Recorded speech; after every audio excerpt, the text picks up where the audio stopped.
As the great host continued its measured advance against the routes of Rumelia, the sea breeze carried salt and promise across the hills, mingling with the steady rhythm of marching feet and rolling wagons. Orhan Sahib rode at the forefront, his posture unyielding, eyes scanning the distant blue horizon where new challenges waited like unseen storms. The victories in the mountain passes had strengthened their hold, yet every league brought fresh reports of stirring powers beyond the waters, Venetian merchants whispering in distant courts, Genoese captains eyeing Ottoman gains with envy, and scattered remnants of the old regime still clinging to fading hopes of restoration. Days turned into weeks of disciplined progress. Outposts rose along the road, modest fortresses of stone and timber where Ottoman banners now flew proudly. Local villagers, weary of old tyrannies, came forward with cautious hope, offering grain and information in exchange for fair governance. Arhan Sahib listened to each delegation personally, his voice carrying the weight of justice. We do not come as conquerors seeking slaves, but as bearers of order. Pay what is due, live by honor, and you shall find protection beneath these banners. In the heart of the column, Abdul Rahman and Princess Alina rode side by side, their bond no longer hidden in shadows but acknowledged with quiet respect by the warriors around them. During the long hours of travel, they spoke of futures beyond the march. I have left behind the silk and gold of my father's court, Alina said one afternoon as their horses walked along a cliff path overlooking the sparkling sea, yet I have never felt richer. You have shown me a different kind of strength, one rooted in faith rather than fear. Abdul Rahman looked at her with deep affection, the sun glinting off his armor. And you have shown me that mercy can be as sharp as any blade. The night you opened Iodo's gates changed more than the course of battle, it changed my heart. With the Sultan's blessing, when we reach the next secure outpost, I wish to make our union official before Allah and men. A simple ceremony fitting for these times of war. Alina's hand brushed his, a small but meaningful gesture. I accept with all my being, let our lives together become another bridge between what was and what will be. That evening, around the glowing campfires, Urhan Sahib granted his formal blessing. He placed his hands upon both their shoulders, his voice solemn and warm. You have both through fire and chosen honor. Abdul Rahman, your loyalty has been a pillar. Princess Alina, your courage has saved lives. May your union strengthen our cause and bring new light to these lands. Let it be witnessed under the stars tonight. The simple ceremony took place beneath the open sky with Burhan Faladios, Evernos, and several captains standing as witnesses. Prayers rose pure and heartfelt as Abdul Rahman and Alina exchanged vows of loyalty, protection, and shared faith. Fatima, receiving word by swift rider back in the main Rumelian stronghold, sent her joyful blessings, her own child now close to entering the world. The march pressed onward. Burhan Faladios led scouting parties that cleared minor threats from forested valleys, his blade swift and his commands decisive. No mercy for those who still served tyranny, he would declare before each engagement. Yet he honored Arhan's orders to spare those who surrendered. Evernos coordinated supply lines from the growing fortress, ensuring the host remained strong and fed as they pushed further along the coast. One misty morning, as the column descended into a wide coastal plain, new intelligence arrived, a fortified town still held by a stubborn Byzantine lord who refused to accept the changing order. He had gathered 300 defenders and called upon distant allies for support. Orhan Sahib surveyed the town's walls from afar and made his decision. We offer terms first, he commanded. Send a messenger under white banner. Tell them Orhan Sahib brings justice, not destruction. Open the gates and live in peace. Resist and the consequence will be their own. The Lord's arrogant refusal came swiftly. At dawn the following day, the Ottomans moved with purpose. Burhan Faladios struck the eastern gate with concentrated force, his riders breaking through the outer defenses in a sharp, decisive assault. Abdul Rahman led a secondary thrust from the west, his axe clearing resistance as flames rose from enemy supply posts. Orhan himself directed the center, his presence inspiring the warriors to fight with discipline rather than rage. The fighting lasted only until midday. The Lord, seeing his cause lost, surrendered with his remaining men. Uran entered the town on foot, ordering immediate care for the wounded and fair treatment for the civilians. Let this place become an example, he declared in the central square. Tyranny ends here, justice begins. With the town secured and its people gradually warming to the new rule, the hosts rested briefly. Abdul Rahman and Alina walked the newly raised battlements together at dusk, the sea shimmering below them. Our first victory as husband and wife, he said softly, a rare smile touching his lips. Alina leaned against him. May it be the first of many peaceful days amid the storms. Yet peace remained elusive. Riders from the north brought urgent news. A larger coalition was forming, backed by foreign ships and gold. Old enemies of the rising Ottoman power had begun to stir in earnest.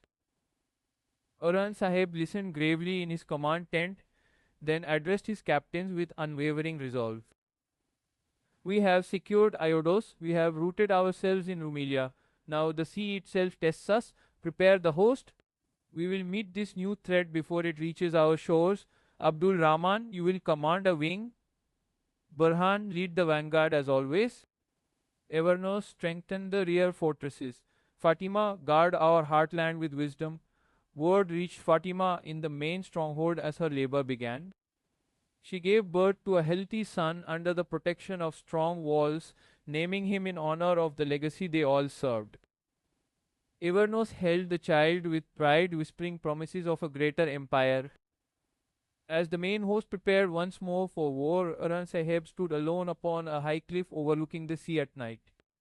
The waves crashed below like the heartbeat of destiny itself. O Allah, the merciful, the wise, he prayed, voice rising into the wind, you have brought us this far.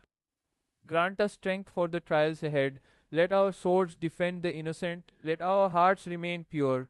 Peace be upon you, dear viewers. In the opening of this episode, we find ourselves within the mighty walls of the Bursa Palace, where the corridors are long and lit by the dim flicker of oil lamps, and the shadows move like restless spirits across the stone. Mahmud stands inside the chamber of Aladdin, and the air between them is heavy, thick with the memory of old mistakes and the fragile hope of something newly mended. Aladdin looks upon Mahmud with eyes that carry the weight of 1,000 unspoken warnings, and he says to him, "You did well, Mahmud. You corrected your course, but do not make that mistake again." His voice is not loud. It does not need to be. It carries the authority of a man who has watched too many trusted souls fall to their own recklessness. Mahmud stands straight, unbowed, and he answers with the quiet fire of a man who knows his own mind. He says, "I see truth and I see falsehood, and I act according to what my eyes reveal. Do not press me either, Aladdin. Do not place upon my shoulders a burden of silence when the world around us screams with deception." There is a pause between them, a breath held by the very stones of the chamber, and in that silence there lives the fragile understanding of two men who have walked different roads to the same destination. And then the door opens, slowly, gently, and Goncha steps inside. She carries with her the scent of rosewater and the unmistakable aura of a woman who has suffered much but refuses to let suffering define her. Mahmud sees her and his entire bearing changes. The hardness in his jaw softens, the steel in his eyes melts. He whispers her name, "My Goncha." And Goncha, upon seeing her brother standing there, feels a tremor pass through her, a tremor of surprise and of something older, something buried deep beneath years of estrangement and hurt. Mahmud steps toward her and says, "Praise be to Allah, you have taken your child into your arms. You have embraced your own blood, and now let me embrace mine. Come, let me hold you the way I once did, when we were young and the world had not yet torn us apart." And he opens his arms, and Goncha, after the briefest hesitation, steps into them. He wraps his arms around her, and in that embrace there lives the ghost of every argument, every cold silence, every door slammed shut between them over the long and bitter years. He holds her tightly and says, "The enmity is over. It is finished. Come, let me press you to my chest one more time." And he does. He holds her again, and this time his eyes close, and upon his face there appears something rare, something almost sacred, the expression of a man allowing himself to feel without armor. Goncha pulls back slightly. She looks into his eyes, searching for the truth behind his words, and she asks him, "You will not play another game, will you, Mahmud Saab? You will not draw me close only to cast me away again, because I have stood at that door before. I have knocked upon it with bleeding knuckles. I have called your name into the darkness of your silence and received nothing in return. Every time I reached out, I was rejected. Every time I tried to build a bridge, the planks were pulled away beneath my feet. And now you stand here with open arms and you ask me to believe." Mahmud's face tightens, not with anger, but with the pain of recognition.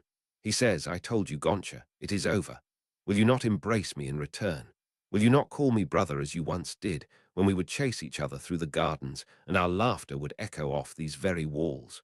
And Goncha looks down. Her voice drops to something barely above a whisper. She says, "I knocked on that door many times, but I was always turned away, always rejected. And now I find that I cannot trust so easily. The wounds you left are not the kind that heal with a single embrace." Mahmud's eyes glisten. He steps closer and says, "Then tell me. Tell me what I must do. What penance must I offer? What road must I walk to reach you again? You are the only one I have left, Goncha, my only sister, the only blood that still flows beside mine. Tell me, and I will do it." And then Aladdin, who has been watching this exchange with the quiet patience of a man who has learned that some battles are fought not with swords but with silence, speaks at last. He says that trust must be earned, Mahmud Saab, and it will be earned only when you come before your father as you once did, without deceit, without schemes, as a guest in his home and a son at his table. Come with honesty upon your lips and loyalty in your heart, and inshallah the bridges you burned will be rebuilt. Is that not so, my Goncha? And Goncha, after a long breath, nods her head slowly. Yes, yes, that is so. And then Mahmud asks, his voice trembling now with a tenderness that surprises even himself, "May I look upon the child? May I kiss his eyes? May I breathe in the scent of his skin?" And Goncha walks to the cradle, a simple wooden cradle draped in blue cloth embroidered with silver thread, and she reaches inside and lifts her son, her little Kizza, and she carries him to Mahmud, and she places the child in his arms. Mahmud holds his nephew as though holding something made of light, something so precious that even the act of breathing might shatter it. He looks down at the small face, the closed fists, the tiny mouth that purses in sleep, and he whispers, "My brave one, my lion." He looks exactly like a Jermian chieftain, born to command, born to conquer, and he presses his lips to the child's forehead, and in that kiss there lives a promise, a silent oath between uncle and nephew, between the past and the future. But while this scene of reconciliation unfolds within the warmth of firelight and family, elsewhere in the palace, another story is being written, a story painted in tears. A sporcher, Karte, enters her chamber alone. She closes the door behind her and leans against it, and the weight of her solitude crashes upon her like a wave upon stone. She is overwhelmed. Grief pours from her in waves that make her body tremble, and she walks to the bed and sits upon its edge, and the tears fall freely, cutting silver paths down her cheeks. She whispers to herself, to the empty room, to the God she hopes is listening. "Where am I going wrong? What have I done that is so unforgivable? I have tried. I have tried with everything I have to become part of this family, to earn their acceptance, to prove that I am more than a stranger in borrowed clothes. But every step I take forward is met with 2 steps of resistance. Every hand I extend is left hanging in the air." And then the door opens. She does not look up immediately. She believes it is Eras, and in her desperation she continues speaking, her words tumbling out like water from a cracked vessel. "Eras," she says, "where am I failing? I take steps to become part of this household. I try to understand their ways, to honor their traditions, to carry myself with the dignity they expect. But they do not see me. They do not understand me. My father is gone. He left this world and took with him the only person who ever looked at me without judgment. I am so alone. I am drowning in this palace of stone and silence, and no one reaches down to pull me from the water. I cannot become part of this family. I am so tired, so very tired." And then she turns, and it is not Eras standing in the doorway. It is Sultan Arhan Saab. He stands there in his riding clothes, his shoulders broad, his presence filling the room the way firelight fills a dark hall, and a sporcher's breath catches in her throat. She begins to rise, startled, embarrassed, but the Sultan raises his hand gently, a gesture that says, "Stay, be still. There is no need for ceremony between us in this moment." And he walks to the bed and sits beside her, close enough that she can feel the warmth radiating from him, close enough that the scent of horse and leather and open air reaches her. She asks, her voice small now, "What are you doing here?" And the Sultan looks at her, not with the distant gaze of a ruler assessing a subject, but with the intimate gaze of a man who sees a soul in pain. He asks, "Are you well?" And she shakes her head, and the tears come again, and she whispers, "No, I am not well. I am so alone." The Sultan's jaw tightens. His voice, when it comes, is low and steady and warm. He says, "You are not alone. I am here." And those three words hang in the air between them like a lantern in the dark. And a sporcher looks at him, truly looks at him. And for the first time in a very long time, something inside her unclenches. Something held tight for too many years loosens just enough to let a sliver of hope pass through. And then the Sultan's gaze falls to her hands, and he notices the henna. Deep crimson patterns painted across her palms and fingers, intricate as the branches of a winter tree. He says, "You have applied henna to your hands. Do you know what it means?" And a sporcher looks down at her own hands as though seeing them for the first time, and she says, "Yes, I have learned, but I wish I had never applied it. It has brought me nothing but trouble." She pauses. She swallows. Then she asks, "Is there no solution to this, Arhen? Is there no end to the fighting, the loneliness, the feeling of being an outsider in a world I chose willingly? Will I always live like this? Struggling, wrestling with shadows, knocking on doors that never open?" The Sultan says, "Are you certain that no one cares for you? Think again, a sporcher, think carefully." And she begins to list them, counting on her hennaed fingers. Malhun Khartan, Fatima, Eras. Yes, perhaps they care, but out of obligation, out of duty, perhaps out of pity.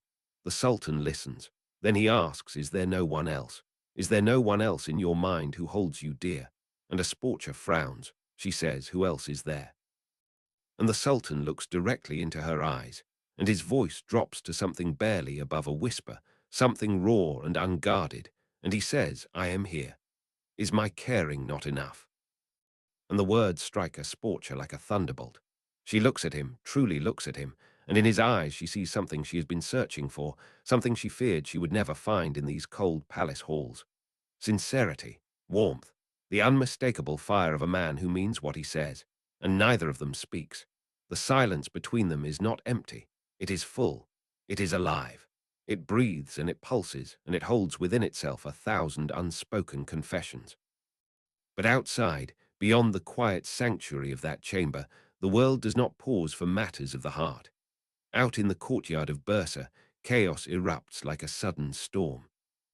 A woman, a Roman woman, has climbed to the upper ledge of the high wall, and she holds a child in her arms, a little girl, no more than 3 years old, and she stands on the edge, and the wind catches her hair and her torn clothes, and she screams down to the gathered crowd below, "If Malhun Khartan does not come to me, I will throw myself from this wall and take my daughter with me." The crowd below surges with panic. Voices rise like birds startled from a tree. People call up to her.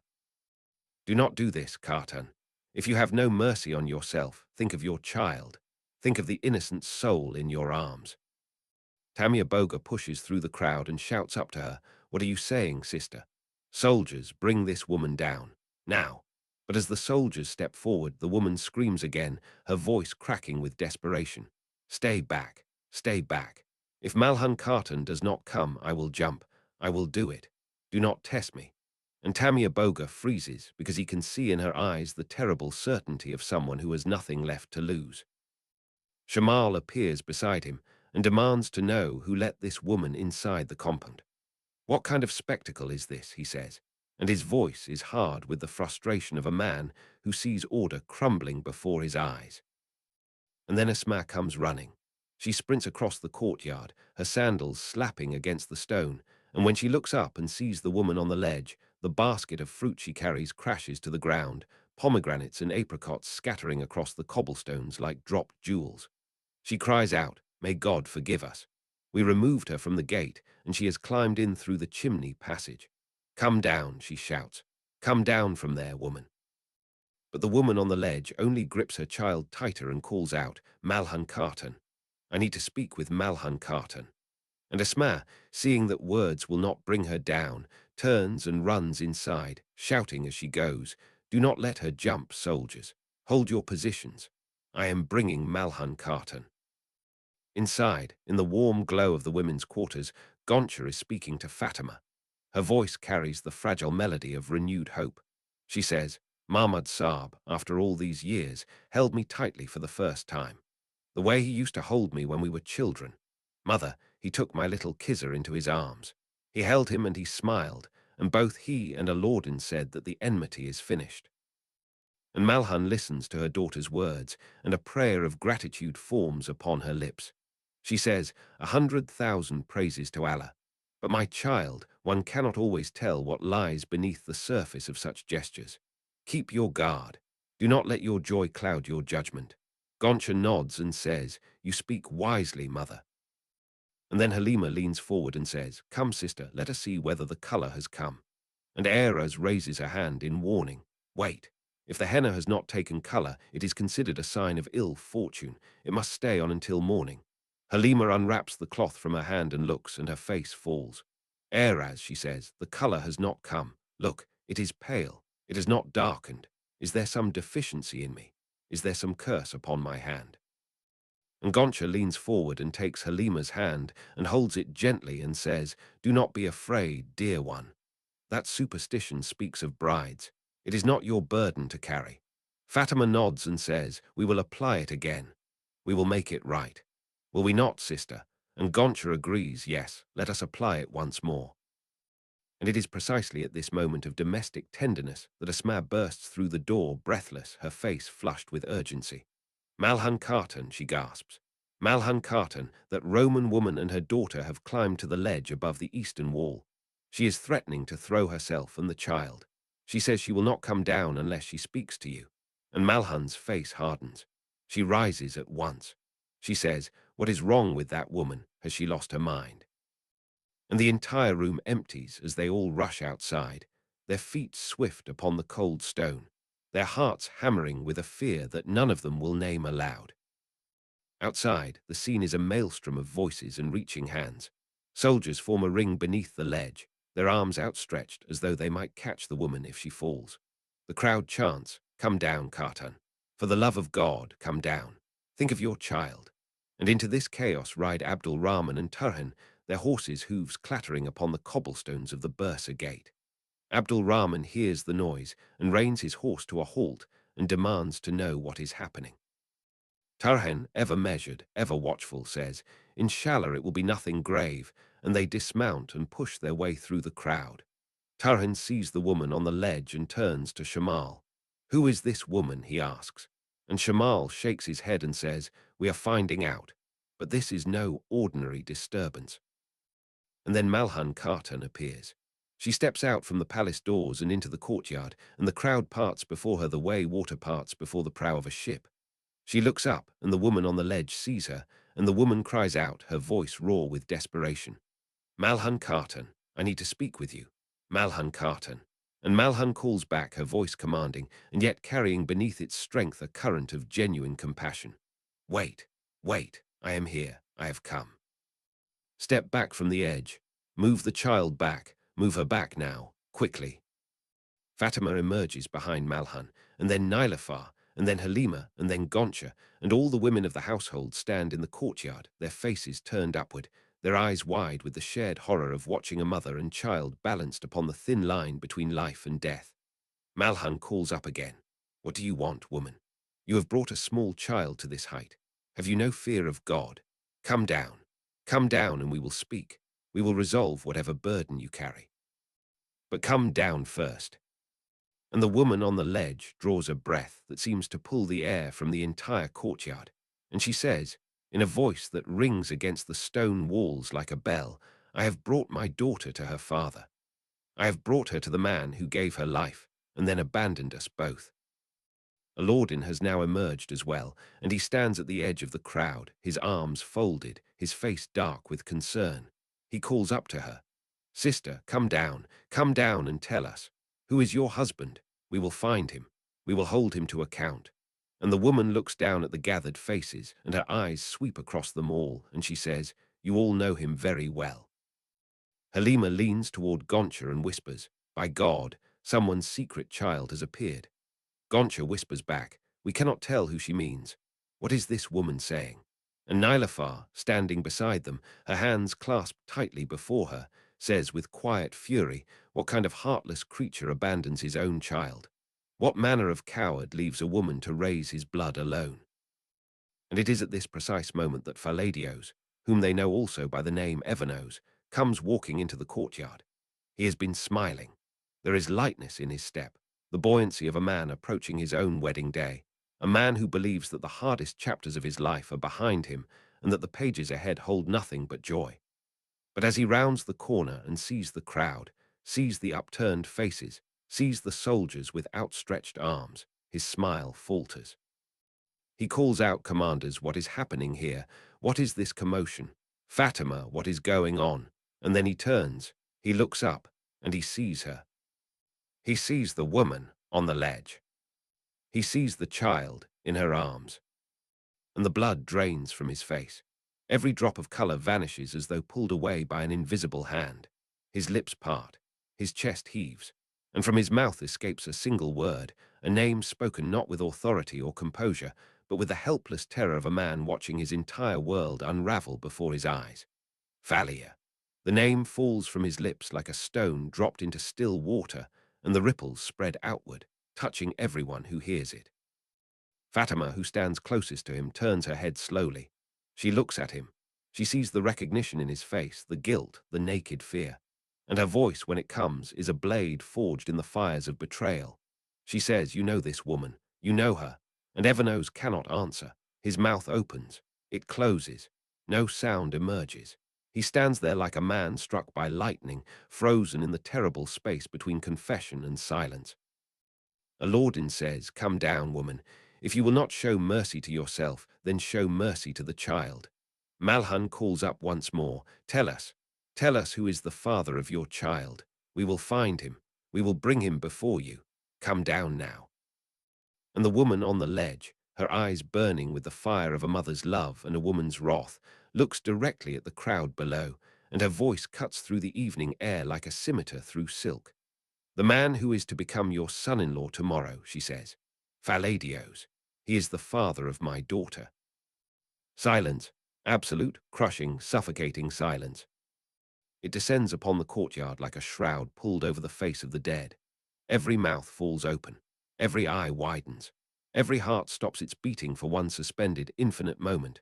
Did she say Faladios? Did she say it? Is it true? The whispers begin, hissing through the crowd like wind through dry grass, and heads turn, one after another, until every gaze in the courtyard has come to rest upon a single figure. Evanos, Faladios. The man who stands among them, with the expression of a man who has just watched his own grave being dug. And Fatima, God help Fatima. The ground beneath her feet opens up and swallows her whole, and though she does not fall, she might as well have, because in that moment everything she believed, everything she trusted, every plan and every hope and every whispered promise exchanged in the quiet hours of the night, all of it turns to ash. She looks at Evanos. She looks at this man she was to marry. And her eyes, those beautiful, proud, unwavering eyes, fill with a devastation so complete that the soldiers closest to her look away, unable to bear witness to the breaking of so noble a spirit. She speaks, her voice shakes but does not break. She says, "You told me there was no one. You swore to me that your past held no ties, no bonds, no obligations. You looked into my eyes and you lied. Again. You lied to me again." And Evanos takes a step toward her and says, "No, Fatima, listen to me," but she is already turning away, and her back becomes a wall that no words can breach. He calls after her, "Fatima, Fatima." And he moves to follow, but Aladdin steps into his path, his hand raised, his eyes dark with the controlled fury of a father whose daughter has been humiliated before the entire world. "You stay," he says. "You stay right where you are. And you answer me, Evanos Saab. What is that woman saying? What truth have you buried beneath the floor of your smiles and your promises?" But Evanos has no answers. He stands there, stripped bare before the eyes of warriors and women and servants and soldiers, a man whose carefully constructed world has been torn apart by a single name spoken from a ledge. And Fatima walks through the corridors of the palace with the fury of a storm and the silence of the grave. She does not weep, not yet. The tears will come later in the dark when no one is watching. But now she is made of iron and fire. She steps into the stable yard and seizes the reins of her horse and swings into the saddle with the practiced grace of a woman raised among warriors. And she kicks the flanks of her mount, and the horse leaps forward, and Fatima rides out through the palace gates, out into the falling dusk, her hair streaming behind her, her jaw set, her eyes fixed upon the horizon, because she cannot stay here, she cannot breathe here, she cannot exist in a place where the air itself is poisoned by betrayal. And hidden in the shadows beside the outer wall, two figures watch her go, Dekhne and Yakid. They crouch behind a broken cart, their faces half concealed by hoods, and Dekhne's mouth curves into a smile so wide and so wicked that it seems to belong to something other than human. She turns to Yakid and says, "Did I not tell you? Did I not promise you that they would walk into our trap of their own accord? We did not need to push them. We did not need to chase them. We only needed to plant the seed and let their own trust water it." Yakid's eyes burn with something darker than satisfaction. He says, "Wherever they go, wherever they hide, our wrath will find them. They made us suffer. They took from us what was ours. And I swear upon every drop of blood that was spilled, I will return to them double the pain they gave to me."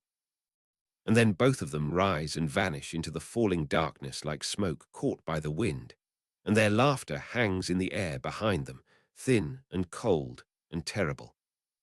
Back inside the palace, in the chamber where lamplight dances upon the walls, a sporcher carton sits with Sultan Erhan Saab, and the world outside might be burning. But in this room there is only the quiet sound of breathing and the soft crackle of the fire. A sporcher says, "But how can I stay here, Erhan? Perhaps Nilafar is right. Perhaps I should leave. Perhaps my presence does nothing but stir conflict and invite misery. Perhaps I am the stone in the river that disrupts the current, and if I were removed, the water would flow smooth and clear." And the Sultan says one word, "Do not go." And those 3 syllables carry more weight than 1,000 speeches. A sporcher turns to look at him, and the lamplight catches the moisture in her eyes, and for a moment neither of them speaks. Then the Sultan continues, and his voice is measured but warm like sunlight filtered through autumn leaves. He says, "You need purpose, a sporcher. That is what will anchor you here, not my words, not the acceptance of others, but the work of your own hands. The vakf, the endowment you will manage, it is not merely an administrative task. Through it, you will serve both the Roman and the Turkic people of this land. You will be their guardian. You will stand between them and hardship. And you saw today how the common people received you. They cheered for you. They called your name. They recognize your good intentions even when those within these walls do not." A sporcher shakes her head slowly, the weight of doubt still pressing upon her.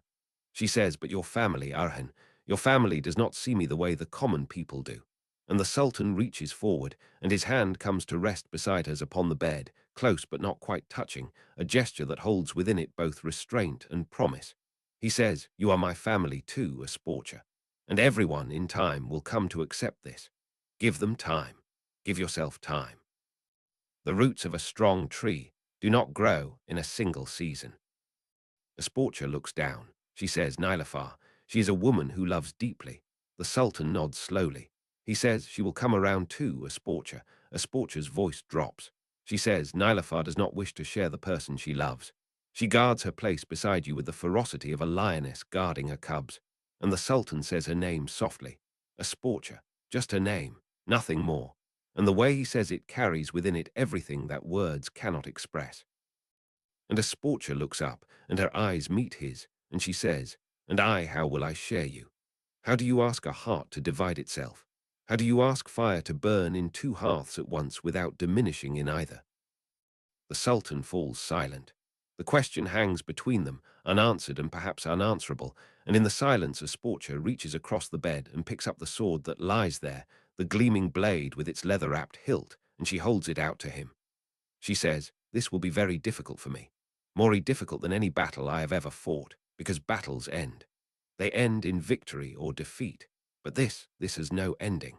This will go on for as long as we draw breath. The Sultan takes the sword from her hands. He holds it for a moment, feeling its weight, the cool solidity of steel, the certainty of metal, and then he sets it aside, carefully, reverently, as though laying down not just a weapon but an old way of understanding the world. And then a sporcher extends her hand, not to offer the sword, not to gesture, simply to reach.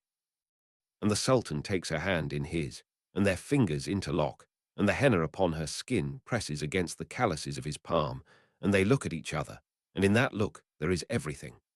There is the uncertainty of tomorrow and the tenderness of tonight. There is the knowledge that the world outside this room is crumbling, and the fragile faith that perhaps, together, they might build something strong enough to withstand the storm. But do not be deceived by the gentleness of this moment, for in the darkness beyond the palace walls, forces are gathering. Yakid has not spoken empty words. His hatred is not the fleeting anger of a man wronged once. It is the deep, patient, poisonous hatred of a man who has had everything taken from him and who has spent every waking moment since then sharpening the blade of his vengeance. He moves through the night like a wolf through tall grass, and beside him, Dekhne walks with the confidence of a woman who has learned that the greatest weapon in any war is not the sword but the secret. They planted their trap, and they watched it spring shut, and Fatima rode out of the palace gates straight into the darkness they had prepared for her. And Tarhein, that lion among men, that blade of the faithful, stands in the courtyard of Bursa with his hand upon the pummel of his sword, and his eyes narrowed against the falling dark, and he feels in his bones what he cannot yet name. Something is wrong. Something is moving beneath the surface of events like a serpent beneath still water. He turns to Abdul Rahman and says, "We must find Fatima Khatun. She rode out alone, and the night is not safe." Abdul Rahman nods, and both men move toward the stables with the urgency of soldiers who know that hesitation is the mother of defeat. Inside the palace, the woman on the ledge has been brought down.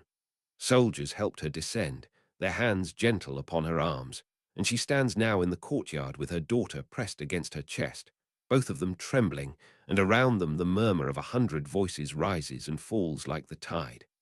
Malhan Khatun approaches her and says, "Tell me everything. Tell me the truth, all of it, and hold nothing back." And the woman begins to speak, and her story pours out of her like blood from an open wound, and every word she speaks drives another nail into the coffin of the marriage that was to be, the alliance that was to strengthen the house of Arhen, the union that was to bring together two worlds. And Evanos stands apart from the crowd, alone, the way a man stands at the edge of a cliff, and he watches the life he had imagined crumble to dust, and there is nothing he can do, nothing he can say, because the truth has spoken louder than any lie he might construct, and the truth, once spoken, cannot be unspoken. And within the women's quarters, Halima looks at her hand. She looks at the henna that refuses to darken. She knows it is superstition. She knows it is an old wives' tale passed down through generations of women who read meaning into the color of crushed leaves upon skin. But she cannot shake the chill that settles in her heart, because tonight the henna has not taken, and tonight the world has shifted on its axis, and tonight the promises that were made in daylight have been broken by the truths that emerge only in the dark. Fatima rides through the forest. The trees close around her like the walls of a corridor, and the moon casts silver light upon the path, and her horse's breath comes in great white plumes in the cold air, and she rides without direction, without destination, driven only by the need to move, to outrun the humiliation and the heartbreak and the terrible crushing weight of having been made a fool before everyone she loves. She trusted him. She trusted Evanos. She looked into his eyes, and she believed what she saw there. And now she knows that what she saw was nothing more than a reflection of her own hope, her own longing, her own desperate need to believe that someone could love her without condition, without hidden purpose, without a past that lurked in the shadows waiting to emerge. And behind her, somewhere in the darkness, Yakid and Dekhne follow, not closely. They do not need to. They know where she is going because they are the ones who set the course. Every event of this evening was arranged. Every revelation was timed. The woman on the ledge did not climb there by chance. She was sent. She was armed with the truth, yes, but the decision to weaponize that truth, to unleash it at the moment of maximum devastation, that was the work of Yaqid and Dekhne, and they move now through the forest with the quiet satisfaction of hunters who have driven their prey exactly where they wished. And in the palace, Sultan Saab still sits beside a sporcher. But now he has risen from the bed, and he walks to the window, and he looks out at the courtyard below, and he sees the aftermath of chaos, the soldiers, the weeping woman, the huddle of whispering servants, and his jaw tightens. He knows. He does not yet know the details, but he knows, in the way that a seasoned warrior knows the scent of approaching battle, that tonight has changed the course of many lives, and that the morning will bring decisions that cannot be postponed. He turns to a sporcher and says, "Rest now. Tomorrow will be a long day." And then he walks to the door and he pauses, and without looking back he says, "You ask me if my caring is enough." And he opens the door, and in the threshold between the lamplight and the dark corridor beyond, he says, "It will have to be, for both of us." And he is gone. And a sporcher sits alone in the room, and the sword lies on the table where he placed it, and the henna upon her hand has deepened to the color of old wine, and outside the wind has risen, carrying upon it the scent of smoke and cedar and the distant rumble of hooves upon hard earth. And the night deepens. The torches along the walls of Bursa gutter and flare in the wind. The guards on the walls tighten their cloaks and peer into the darkness beyond the city limits, and somewhere in that darkness, a woman rides alone, and somewhere in that darkness predators follow her, and somewhere in that darkness, the seeds of the next battle are already taking root in poisoned soil. Because the war is never over, it changes shape, it changes name. It moves from the battlefield to the bedchamber, from the throne room to the courtyard, from the clash of swords to the whisper of secrets. But it never ends, it never rests. And those who believe they have found peace are merely standing in the eye of the storm, surrounded on all sides by winds that have not yet reached them but are coming, always coming, inevitable as the dawn, merciless as the desert sun. Tarhin rides out through the gates of Bursa with Abdul Rahman at his side, and behind them ride 12 of their finest soldiers, armed and armored and grim-faced in the moonlight. They follow the trail of Fatima's horse through the forest, the hoofprints pressed into soft earth, and Tarhin leans forward in his saddle and reads the ground the way a scholar reads a manuscript, and he says, "She rides fast. Too fast. She is not thinking." And Abdul Rahman replies, "A heart in pain does not think. It only runs." And they ride on, deeper into the forest, deeper into the night, deeper into the web that Yaqid and Dekhne have woven with patience and malice, and the dark art of knowing exactly which threads to pull to unravel the tapestry of a family, an alliance, a kingdom. And Damir Khan, back in the palace, has taken charge of the woman and her child. He has ordered food brought to them, water, warm blankets. He has stationed guards at the door, not to imprison them but to protect them, because he senses, as Tarhin sensed, that this woman's arrival was not accidental, that she is a piece on a board controlled by hands they have not yet identified. He sits across from her and asks, gently but firmly, who sent you?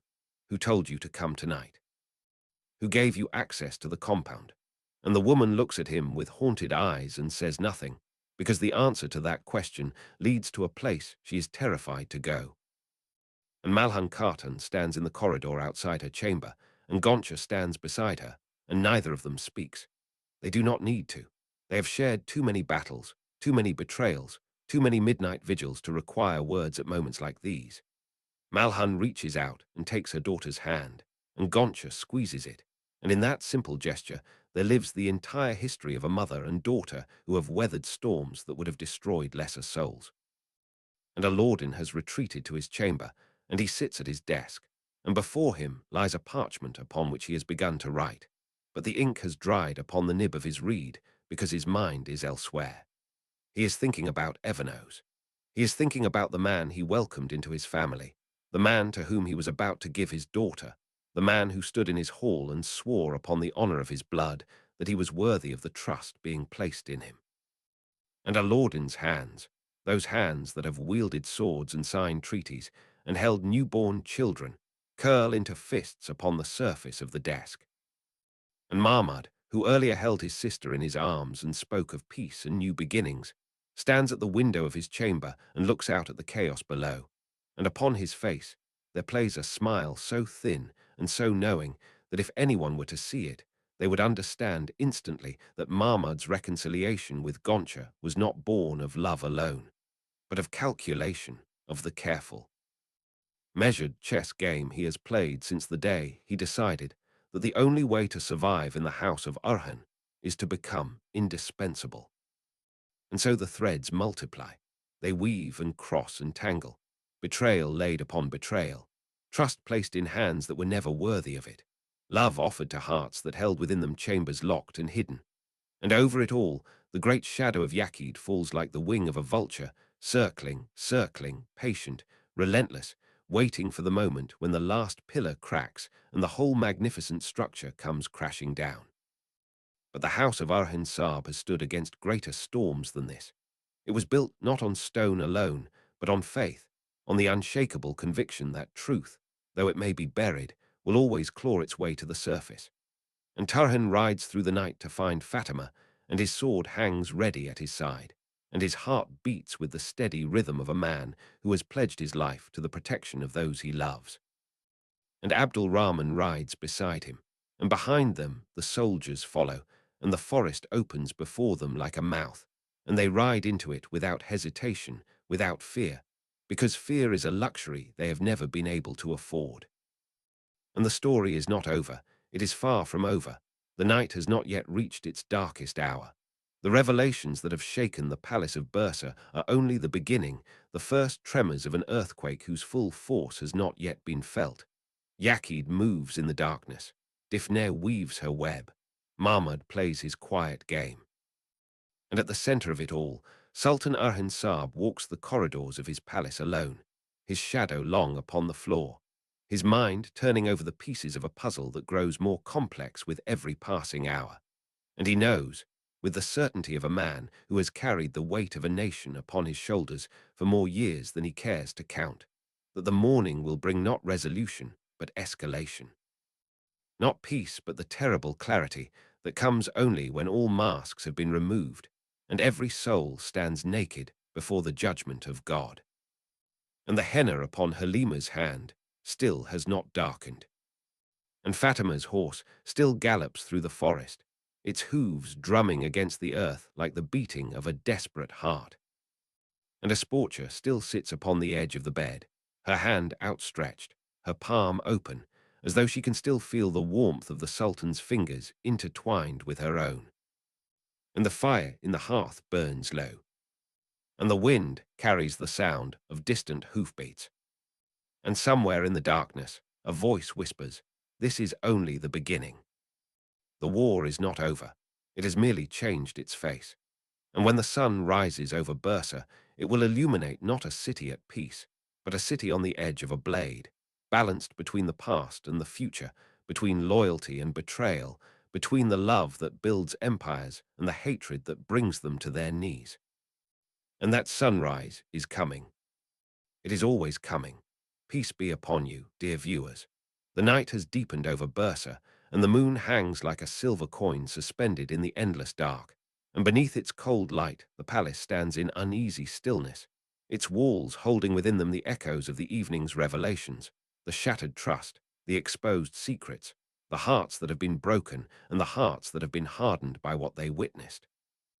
The torches along the corridors flicker and sputter in the draughts that creep through the ancient stone, and in every chamber, in every hall, in every shadowed alcove, there lives now a tension so thick that it can be felt upon the skin like the pressure before a storm. Tarhin rides through the forest with Abdul Rahman at his side, and behind them the 12 soldiers follow in grim formation, their horses' hooves muffled by the carpet of fallen leaves that covers the forest floor. The trees rise around them like silent sentinels, their branches reaching toward the sky like the arms of men frozen in prayer, and the moonlight filters through the canopy in broken shafts that illuminate the path in patches of silver and shadow. Tarhin's eyes never rest. They sweep the darkness ahead, searching for any sign of Fatima's passage, any indication of the direction she has taken in her flight from the palace. He leans forward in his saddle, and studies the ground. And even in the dim light, his trained gaze catches the impression of hoofprints pressed into the soft earth, the broken twigs that mark the passage of a horse moving at speed, the disturbance in the underbrush that tells the story of a woman riding without care for her own safety. Abdul Rahman draws his horse alongside Turhan's and says, "She has been riding for more than an hour now.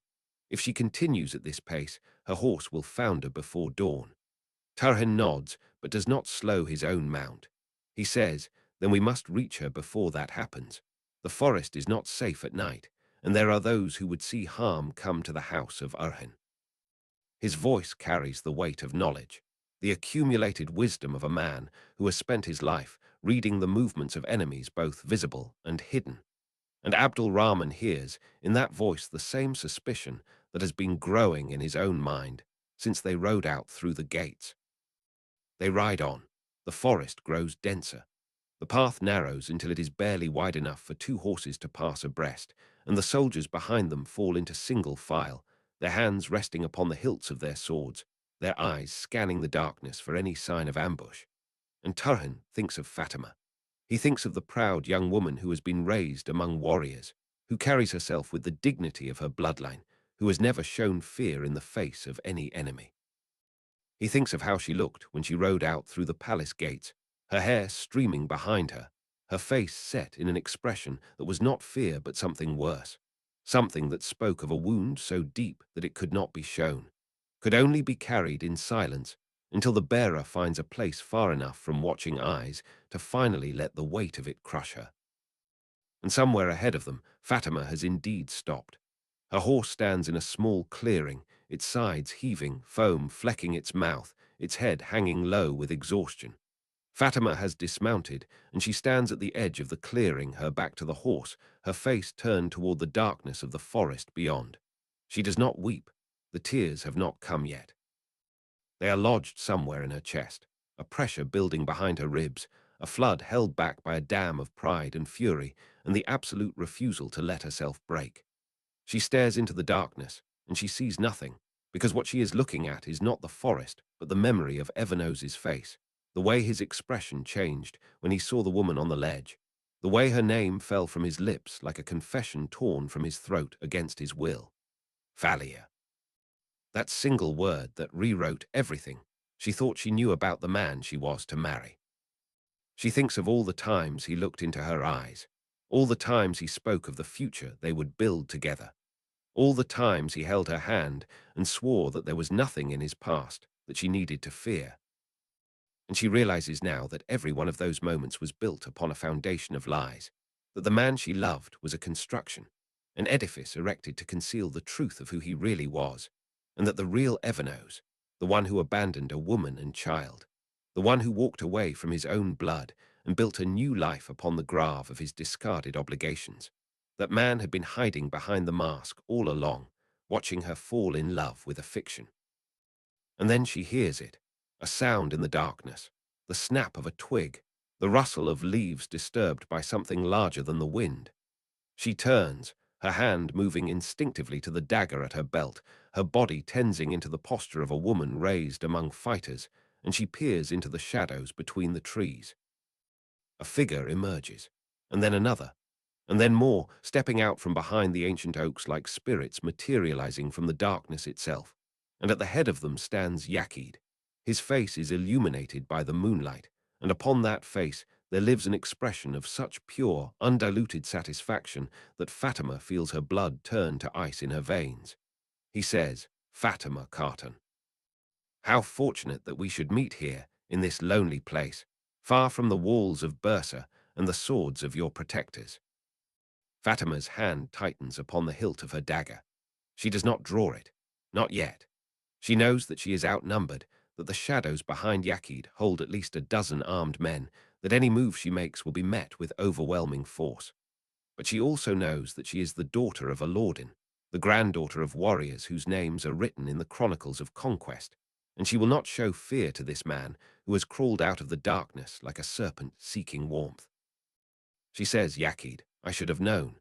Every time misfortune falls upon our house, your shadow can be found lurking nearby."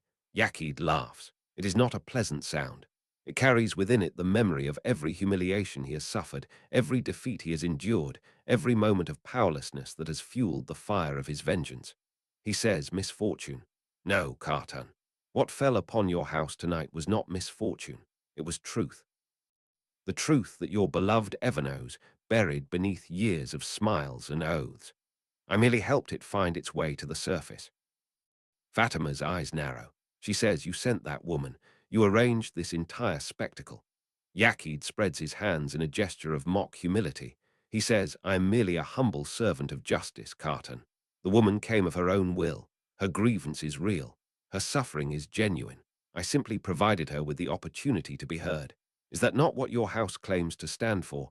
Justice for the wronged, a voice for the voiceless. And Dekhne steps out from behind him, her smile as sharp as a blade. She says, you should thank us, Fatima Khartan. We saved you from a marriage built on lies. We showed you the true face of the man who would have stood beside you before God and made vows he had no intention of keeping. You should be grateful. Fatima looks at her, and in her eyes there burns a fire that would make lesser souls step back. She says, I will remember your kindness, Dekhne. I will remember it when the time comes to repay it. Dekhne's smile does not falter. She says, threats are the refuge of the powerless, Khartan. And right now, standing alone in this forest, surrounded by my men, you have never been more powerless in your life. And Yaqid steps closer. His hand moves to the sword at his side, and he draws the blade slowly, deliberately, letting the moonlight catch the steel so that it gleams like a sliver of captured starlight. He says, your family has taken everything from me. My position, my honor, my future. They cast me out like a dog and expected me to crawl away and die in some forgotten corner of the world. But I did not die, Khartan. I survived. I grew strong. And I swore an oath upon the grave of my ancestors that I would return, and that when I returned, I would make them pay for every indignity, every slight, every moment of suffering they inflicted upon me. He raises the sword. The blade points toward Fatima's heart. He says, and now the payment begins. But Fatima does not flinch. She stands tall, her chin raised, her shoulders square, and she says, do what you will, Yaqid. But know this, my death will not bring you what you seek. It will only bring down upon your head a wrath so terrible that even the mountains will tremble. My father will hunt you to the ends of the earth. My brothers will tear apart every hiding place you find. And Tarhan Saab, that lion of the faith, that blade of the righteous, he will find you. And when he does, he will make you wish you had never been born. And Yaqid hesitates, for just a moment, for the space of a single heartbeat, because he knows that she speaks the truth. He knows that the death of Fatima will unleash a storm that even he may not be able to weather. But the hatred in his heart is stronger than his fear, and he raises the blade higher, and his muscles tense for the strike. And then a voice cuts through the darkness, a voice like thunder rolling across the mountains, a voice that carries within it the absolute authority of a man who has never known retreat. The voice says, Yaqid. And Yaqid freezes, his head turns, his eyes widen. And there, emerging from the trees on the far side of the clearing, rides Tarhan. His sword is already drawn. His horse's hooves strike sparks from the stones beneath the leaves. And behind him ride Abdul Rahman and the 12 soldiers, spreading out in a formation that cuts off every avenue of escape. Tarhan brings his horse to a halt at the edge of the clearing. His eyes lock upon Yaqid with the intensity of a hawk fixed upon its prey. He says, you dare. You dare to raise a blade against a daughter of this house. You dare to threaten one who is under my protection. Yaqid's men shift uneasily. They look at each other. They look at the mounted soldiers who outnumber them. They look at Tarhan, and they see in his eyes the promise of death, swift and certain and utterly without mercy. Yaqid lowers his sword. He takes a step back. He says, Tarhan Saab, how unexpected. I was merely having a conversation with the Khartan, a friendly exchange of views. Tarhan dismounts in a single fluid motion. He walks toward Yaqid, and with each step the distance between them shrinks, and with each step the air grows heavier with the weight of impending violence. He says, a conversation, with drawn steel. in the darkness of the forest. You must think me a fool, Yakid. And Yakid's mask slips. The smooth pretense of civility falls away, and beneath it is revealed the face of a man consumed by hatred, twisted by bitterness, hollowed out by the long years of nursing his grievances. He says, I think you are a man who serves a house that will soon fall. The foundations are cracking, Tarhan. Did you not see what happened tonight? The secrets are emerging. The lies are unraveling. And when the final truth comes to light, when the house of Arhin is exposed for what it truly is, you will find yourself standing alone in the rubble, wondering how you could have been so blind. Tarhan's expression does not change. He says, the only thing I see is a traitor who has forgotten his place. And the only truth that matters tonight is this. You will release Fatima Khan into my custody, and you will withdraw your men, and you will pray that the Sultan in his mercy chooses to spare your miserable life. And Yakid laughs, but there is no humor in the sound. There is only the bitterness of a man who knows he has been outmaneuvered, who knows that this battle is lost, but who also knows that the war is far from over. He sheathes his sword. He takes another step back. He says, take her, Tarhan. Take her back to her shattered wedding and her lying bridegroom and her family of hypocrites. But remember this night. Remember that I was close enough to end her. And know that next time, you may not arrive in time. And then he turns. He gestures to his men, and they melt back into the darkness, disappearing among the trees like shadows fleeing the dawn. Tarhan watches them go. He does not pursue. He knows that the forest is Yakid's territory, that pursuit would only lead his men into ambush, that the wiser course is to secure Fatima and return to Bursa with all speed. But his eyes follow Yakid's retreating figure until it vanishes completely, and in those eyes there burns a promise, a silent oath that this account will be settled, that this debt will be paid, that the next time they meet there will be no conversation, only steel and blood and the final judgment of the righteous. He turns to Fatima. She stands where she stood before, her hand still upon the hilt of her dagger, her face pale in the moonlight but her posture unbowed. He says, Khartan, are you harmed? She shakes her head. She says no, but I would have been if you had arrived a moment later. Tarhan nods. He says, then let us return. Your family waits, and there is much that must be discussed before the sun rises. And Fatima walks to her horse. She mounts. She looks once more into the darkness where Yakid vanished, and upon her face there appears an expression that is not fear, not gratitude, but something harder, something forged in the fire of this night's betrayals. She says, he said the foundations are cracking. He said the lies are unraveling. Tarhan mounts his own horse. He brings it alongside hers. He says, Yakid speaks poison because poison is all he knows. But the foundations of this house are built upon faith, Khartan, and faith does not crack.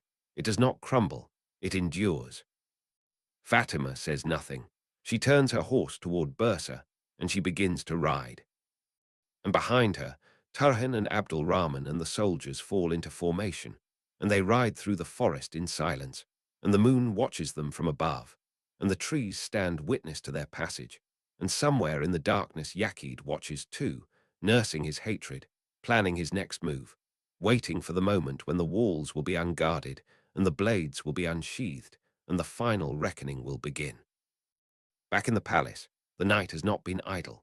In the chamber where Damia Khan sits with the Roman woman and her child, questions have been asked and answers have been given, and the picture that emerges is one of careful orchestration, of a conspiracy that reaches far beyond the simple revelation of Evanos's past. The woman, whose name is Thalia, speaks haltingly at first, her voice trembling with the exhaustion of one who has carried her burden alone for too many years. But as Damia Khan listens, as he asks his gentle but probing questions, the full scope of the deception begins to take shape. She tells him that she met Evanos years ago in a village near the Byzantine border. She tells him that he was charming, attentive, full of promises about the life they would build together. She tells him that she believed him, that she gave herself to him, that she bore his child believing that he would return to claim them both. But he never returned. He vanished into the chaos of the borderlands, and she was left alone, a woman abandoned, a mother without support, struggling to survive in a world that had no place for her. And then, she says, a woman came to her, a woman with dark eyes and a smile that promised relief from suffering. The woman said her name was Dekhne, and she said that she knew where Evanos was, that she could take Thalia to him, that she could help her claim what was rightfully hers. And Thalia, desperate and alone, agreed. She followed Dekhne. She came to Bursa. She climbed to the ledge, because Dekhne told her it was the only way to be heard, the only way to ensure that the powerful family who had welcomed Evanos into their midst would learn the truth. Damir Khan listens to all of this, and his face grows darker with each revelation. He says, "You were used, Thalia. You were a weapon in the hands of those who wish harm upon this house. Your grievance is real, but your arrival tonight, the manner of it, the timing, all of it was designed to inflict maximum damage upon the family of Sultan Urhan." Thalia's eyes fill with tears. She says, "I did not know. I only wanted my daughter to know her father. I only wanted what was promised to me." And Damir Khan, despite the anger that burns in his chest, feels a flicker of compassion for this woman who has been manipulated so thoroughly. He says, "You will be cared for. You and your child will be given food and shelter and protection. But you must tell me everything you know about Dekhne. Everything," she said. "Every place she took you. Every person you saw in her company." And Thalia begins to speak, and the web grows more complex. And the names that emerge from her account are names that Damir Khan recognizes, names that send a chill down his spine, names that connect the events of this night to currents of conspiracy that run far deeper than anyone had suspected. In another part of the palace, Malhan Khartan sits with a lordin. The chamber is quiet save for the crackle of the fire and the distant sound of guards packing the corridors. Aladdin's face is carved from stone, his eyes fixed upon some point beyond the walls, his mind working through the implications of what has transpired. He says, "Evanos must answer for this. There can be no wedding. There can be no alliance built upon deception." Malhan nods. She says, "Fatima's heart is broken. She rode out into the night without escort, without protection. Turhan has gone after her." Aladdin says, "Turhan will bring her back. He always does." And then he falls silent.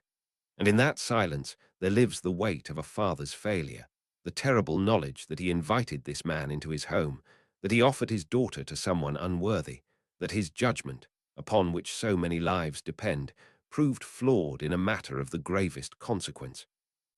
Malhan reaches out and places a hand upon his arm. She says, "You could not have known."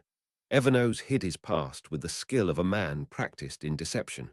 The fault lies with him, not with you. But Aladdin shakes his head. He says, "A leader must see what others cannot. A leader must know the hearts of those he admits to his council. I failed in this, Malhan, and my daughter paid the price." And Malhan says nothing, because there is nothing to say. She only tightens her grip upon his arm, and they sit together in the firelight, two souls bound by years of shared struggle, and they wait for word of their daughter, and they prepare themselves for the battles that the morning will bring. And in the chamber of Sultan Urhan, the Sultan himself stands at the window, looking out at the courtyard below. The chaos has subsided. The soldiers have returned to their posts. The servants have retreated to their quarters. The palace has achieved a semblance of calm, but the Sultan knows that the calm is illusory, that beneath the surface the waters are churning with forces that will not be stilled until they have run their course. He thinks of Asportia. He thinks of the conversation they shared, the questions she asked, the way her hand felt in his. He thinks of Nilafar, his wife, who even now lies awake in her own chamber, her mind tormented by the same thoughts that torment his. He thinks of the impossible balance he must maintain, the competing loyalties, the conflicting demands, the narrow path he must walk between the claims of love and the requirements of duty. And he thinks of the enemies who circle in the darkness, waiting for any sign of weakness, any crack in the armor of his house. Yakid, Dekhne, others whose names he does not yet know, but whose presence he can feel like a cold wind upon the back of his neck. He turns from the window. He walks to the table where his sword lies. He picks it up, feels the familiar weight of it, the perfect balance of the blade. And he says to the empty room, to the listening night, I will not let them break what we have built. I will not let them tear apart the bonds that hold this family together. Whatever comes, whatever price must be paid, I will pay it. But they will not win, not while I draw breath. And outside, the night continues its slow march toward dawn. The stars wheel overhead in their eternal dance. The wind carries the scent of pine and wood smoke and the distant promise of rain. And somewhere in the forest, riding hard for Bursa, Tarhan and Fatima, and the soldiers push their horses through the darkness, racing against time, racing against fate, racing against the knowledge that the events of this night have set in motion a chain of consequences that no one can fully predict. And the war continues. It has always continued. It will always continue, because the war is not simply a clash of armies or a contest of rulers. It is the eternal struggle between truth and falsehood, between honor and betrayal, between the light that seeks to build and the darkness that seeks only to destroy. And every generation must fight it anew, must choose which side they will stand upon, must face the consequences of their choices. And the House of Arhen has made its choice. It stands for truth. It stands for justice. It stands for the protection of the innocent and the punishment of the guilty. And though the enemies gather and the shadows deepen and the lies multiply like weeds in an untended garden, the house will stand, because it is built not upon stone alone, but upon faith. And faith, as Tarhan told Fatima in the darkness of the forest, does not crack. It does not crumble. It endures. Dawn comes slowly to Bursa. The sky in the east lightens from black to grey to the pale rose of early morning, and the first birds begin their songs, and the city stirs from its uneasy sleep. The gates open. The merchants set out their wares. The soldiers change their watch. And in the palace, in the chamber of Aladdin, a messenger arrives with news that Tarhan has returned, that Fatima is safe, that they ride even now through the outer gates. Aladdin rises. He walks to the door, and for the first time since the previous evening, something like relief passes across his weathered face. He says to Malhan, who rises beside him, let us go to meet them. Let us show our daughter that whatever storms may come, her family stands with her. And they walk together through the corridors of the palace, through the great hall where the torches still burn, though the dawn light filters through the high windows, through the courtyard where servants pause in their work to bow as they pass, and they reach the outer gate just as Tarhan rides through, and behind him rides Fatima, and behind her ride Abdul Rahman and the soldiers who ventured into the darkness to bring her home. Fatima dismounts. She stands before her parents, and for a long moment no one speaks. And then Malhan steps forward and takes her daughter in her arms, and Fatima, at last, allows the tears to fall. She weeps upon her mother's shoulder, great racking sobs that shake her entire body, and Malhan holds her and strokes her hair and whispers, it is over. It is over. You are home. You are safe. And Aladdin stands beside them, his hand upon Fatima's back, his eyes bright with unshed tears of his own, and he says, nothing that happened last night diminishes you, my daughter. Nothing that man did or said or hid reflects upon your honor. The shame belongs to him and to him alone, and he will answer for it. I swear to you upon my life, he will answer for it. And Tarhan stands apart, watching this reunion, and upon his face there is no emotion, only the calm vigilance of a man who has fulfilled his duty and now waits for the next command. Abdul Rahman stands beside him, and between them passes a look of shared understanding, the silent communication of soldiers who have seen too much to be surprised by anything, but who remain, despite everything, committed to the cause they serve. And the sun rises over Bursa. It illuminates the towers and the walls and the streets where the people go about their daily lives, unaware of the dramas that have played out within the palace, unaware of the forces that gather in the darkness beyond the city limits. It illuminates the face of a sporcher who stands at her window and watches the dawn and wonders what the new day will bring. It illuminates the face of Nilafar, who lies in her bed and pretends to sleep but whose mind is racing with thoughts she cannot share. It illuminates the face of Mahmud, who sits in his chamber with a small smile upon his lips, contemplating the board and the pieces and the moves that remain to be played. And it illuminates the face of Evanos. He sits alone in a small room in the servants' quarters, where he was taken after the revelation, where he has spent the entire night in solitary contemplation of his own ruin. His face is haggard. His eyes are hollow. He has not slept. He has not eaten. He has done nothing but sit and stare at the wall and replay in his mind the moment when his past came crashing through the carefully constructed walls of his present. He thinks of Fatima. He thinks of the way she looked at him when the truth was spoken. He thinks of the love he saw in her eyes turn to ash, replaced by something worse than hatred, replaced by the devastating recognition of betrayal. And he knows that no apology will be sufficient, that no explanation will bridge the chasm that has opened between them, that the future he imagined, the life he was building, has been torn apart as thoroughly as if it had never existed. And he thinks of Thalia, the woman he abandoned, the child he never acknowledged, the past he tried to bury beneath years of new beginnings. He thought he had escaped it. He thought that if he traveled far enough, if he changed his name, if he built a new identity from the ground up, the old life would simply fade away like a dream upon waking. But the past does not fade. It waits, it endures, and it always, always finds its way back to the surface. There is a knock upon the door. Evenos raises his head. He says, "Enter." The door opens, and Damia Khan steps inside. His face is unreadable, but his eyes carry the weight of judgment, the hard assessment of a man who has seen the evidence and drawn his conclusions. He says, "Evenos Saab, or should I say Faladios, you are summoned to appear before the council. Sultan Urhan has convened an assembly to determine your fate." Evenos rises slowly. His legs feel weak beneath him. He says, "I will come." And he follows Damia Khan through the corridors of the palace, through the great hall where the nobles and commanders have already gathered, through the door that leads to the council chamber where Sultan Urhan sits upon his seat of authority, and where the eyes of everyone present turn to fix upon the man who deceived them all. The chamber falls silent. Evenos walks to the center of the room and stops. He does not kneel.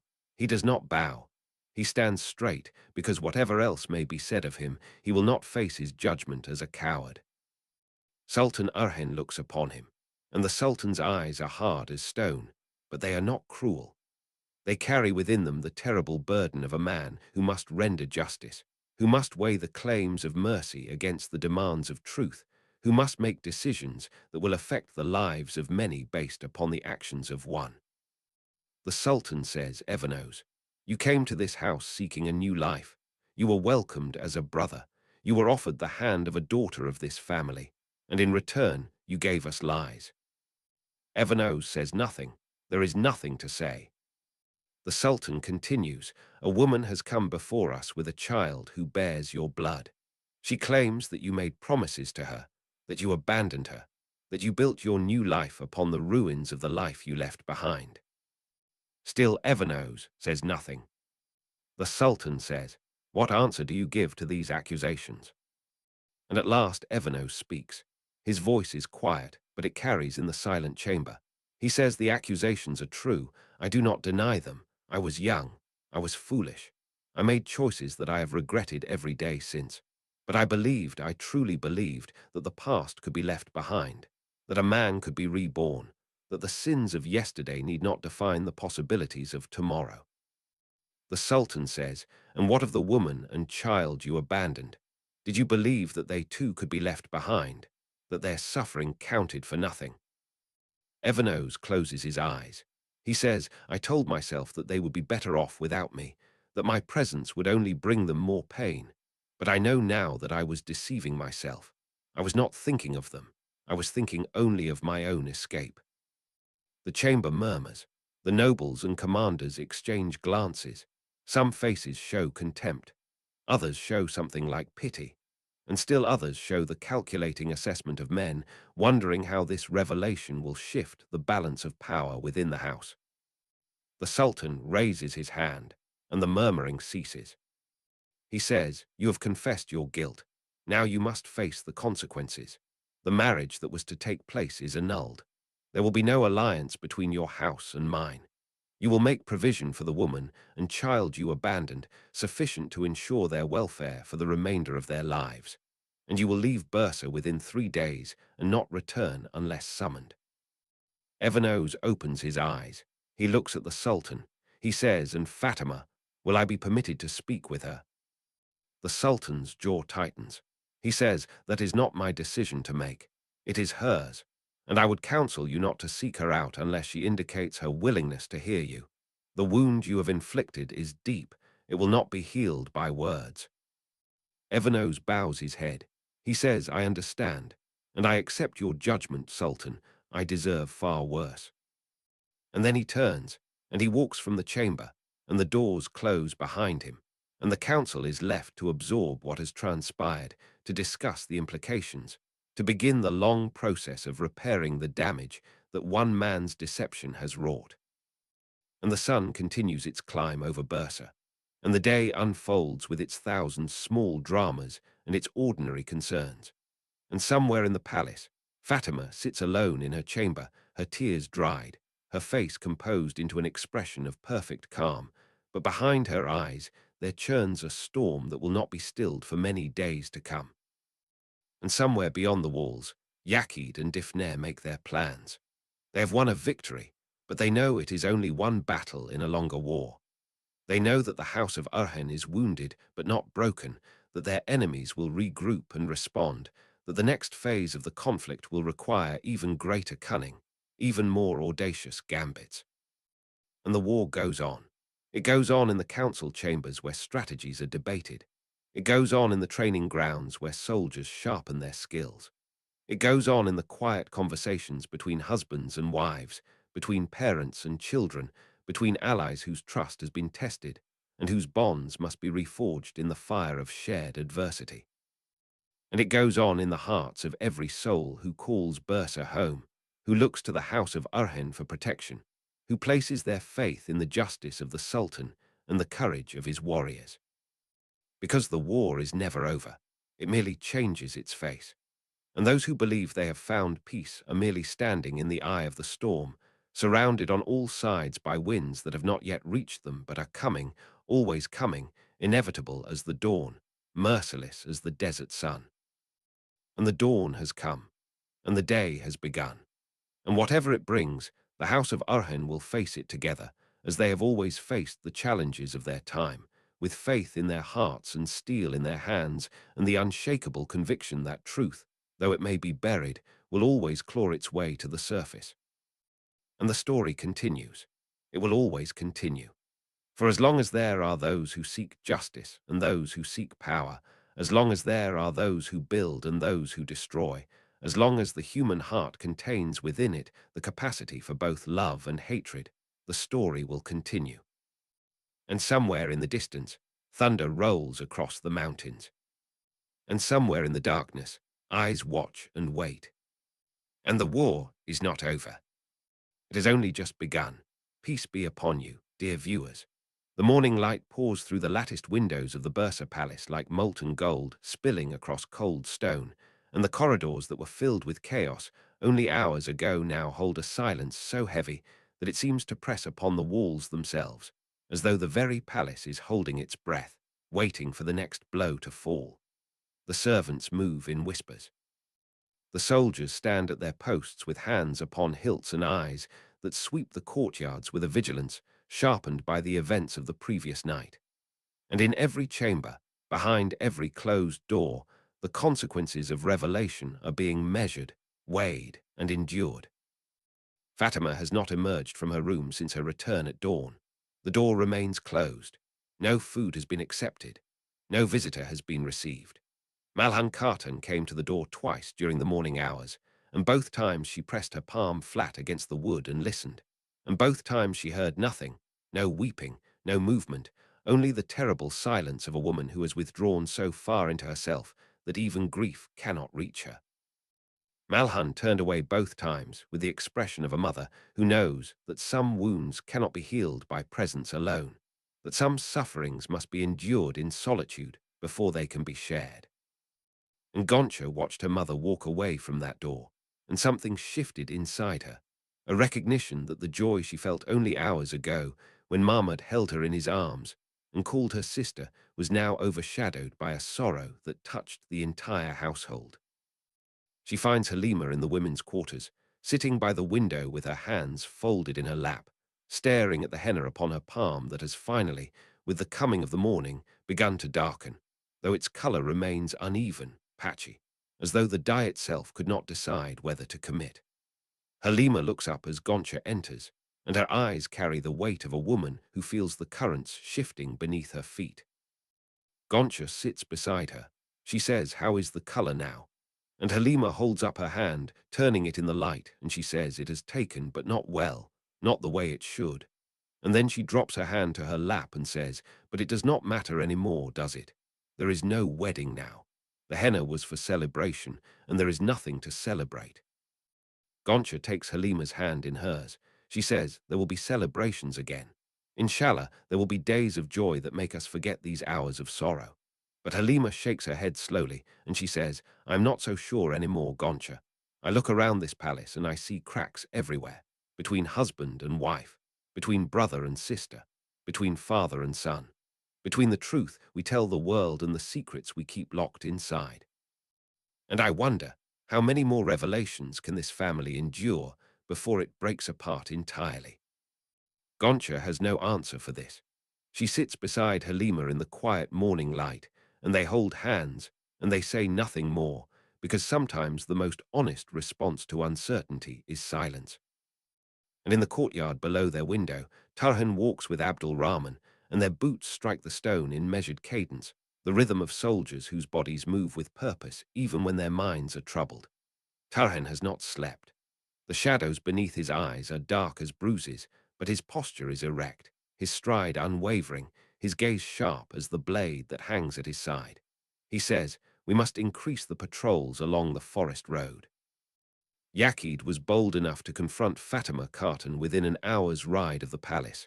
That means he has established a position nearby, a camp, a network. He is not operating alone. Abdul Rahman nods. He says, "Damia Khan has been questioning the woman Falia since before dawn. She has given us details that suggest Dekhne has been in contact with several elements within the surrounding villages. Merchants, informants, perhaps even sympathizers within our own ranks." Tarhan stops walking. He turns to Abdul Rahman and his eyes narrow. He says, "Within our ranks," and Abdul Rahman meets his gaze steadily. He says, "It is a possibility we cannot ignore, Tarhan Saab. The timing of last night's events was too precise. The woman entered the compound through a passage that should have been sealed. Someone opened it for her. Someone inside these walls." The silence that follows this statement stretches like a wire pulled taut, and in it there vibrates the terrible implication of treachery, not merely from without, but from within, from someone who walks among them wearing the mask of loyalty while harboring the intentions of an enemy. Tarhan says, "Find Shamal. Have him compile a list of every soldier and servant who was on duty last night. Every one. I want to know where each of them was, what they were doing, and who they spoke to. If there is a traitor among us, I will find him, and when I do, he will wish he had never been born." Abdul Rahman says, "It will be done." And he turns and walks away with the urgency of a man who understands that every hour of delay gives the enemy another hour to cover their tracks. And Tarhan stands alone in the courtyard, and the morning sun warms his face, but does nothing to warm the coldness that has settled in his chest. He has served the house of Arhan for as long as he can remember. He has bled for it. He has killed for it. He has watched friends die in its defense and enemies fall before its justice. And the thought that someone within these walls, someone who has eaten at the same table and prayed in the same mosque and stood shoulder to shoulder in the same battles, that someone has betrayed them, this thought burns in him like a coal pressed against bare skin. He walks to the training ground. He draws his sword, and he begins to practice, alone in the early morning light, the blade cutting the air in arcs of silver, his movements precise and controlled, each strike a meditation, each parry a prayer, the ancient discipline of the warrior channeled into the controlled fury of a man who needs to feel the weight of steel in his hand to remind himself that there are still things in this world that are certain, that are true, that cannot be corrupted by lies. And watching him from the balcony above, unseen, stands a Sporcher Khatun. She has been awake since before dawn, unable to sleep, her mind replaying the conversation with Sultan Arhan, his words, his touch. The way he took her hand and held it as though it were something precious, something fragile, something he feared might break if he held it too tightly. She stands at the railing and watches Turhan's blade flash in the sunlight, and she thinks about strength, about what it means to be strong, about whether strength is the ability to wield a sword or the ability to endure the cut of one. And then she hears footsteps behind her. She turns, and there stands Nilafar. The two women regard each other across the small distance of the balcony, and between them flows a current of tension so powerful that the air itself seems to crackle with it. Nilafar's face is composed, but her eyes are red-rimmed, evidence of a night spent in sleepless contemplation. She says, "I see you are watching the training ground. Do you admire the swordsmanship, or do you simply enjoy watching warriors from above?" A sporcher says, "I was not watching the warriors, Nilafar. I was watching the morning. It is beautiful." Nilafar steps closer. She says, "Everything about this palace seems to fascinate you, a sporcher. The mornings, the corridors, the company of the Sultan, especially the company of the Sultan." And there it is, the blade, unsheathed at last. A sporcher feels it cut, feels the sharp edge of Nilafar's jealousy slice through the fragile calm she has been maintaining since the previous night. She says, "Nilafar, I did not seek the Sultan's company. He came to me." Nilafar says he comes to everyone. It is his duty as Sultan. Do not mistake duty for devotion, a sporcher. Do not mistake kindness for love. You are new here. You do not yet understand the ways of this house. But I will teach you. I have had years to learn. A sporcher's hands grip the railing.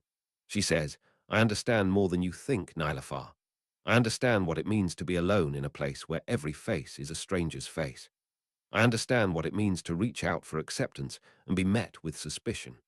And I understand what it means to care for someone who is bound by obligations that stretch in every direction, pulling him away from every soul who needs him." Nilafar's eyes flash.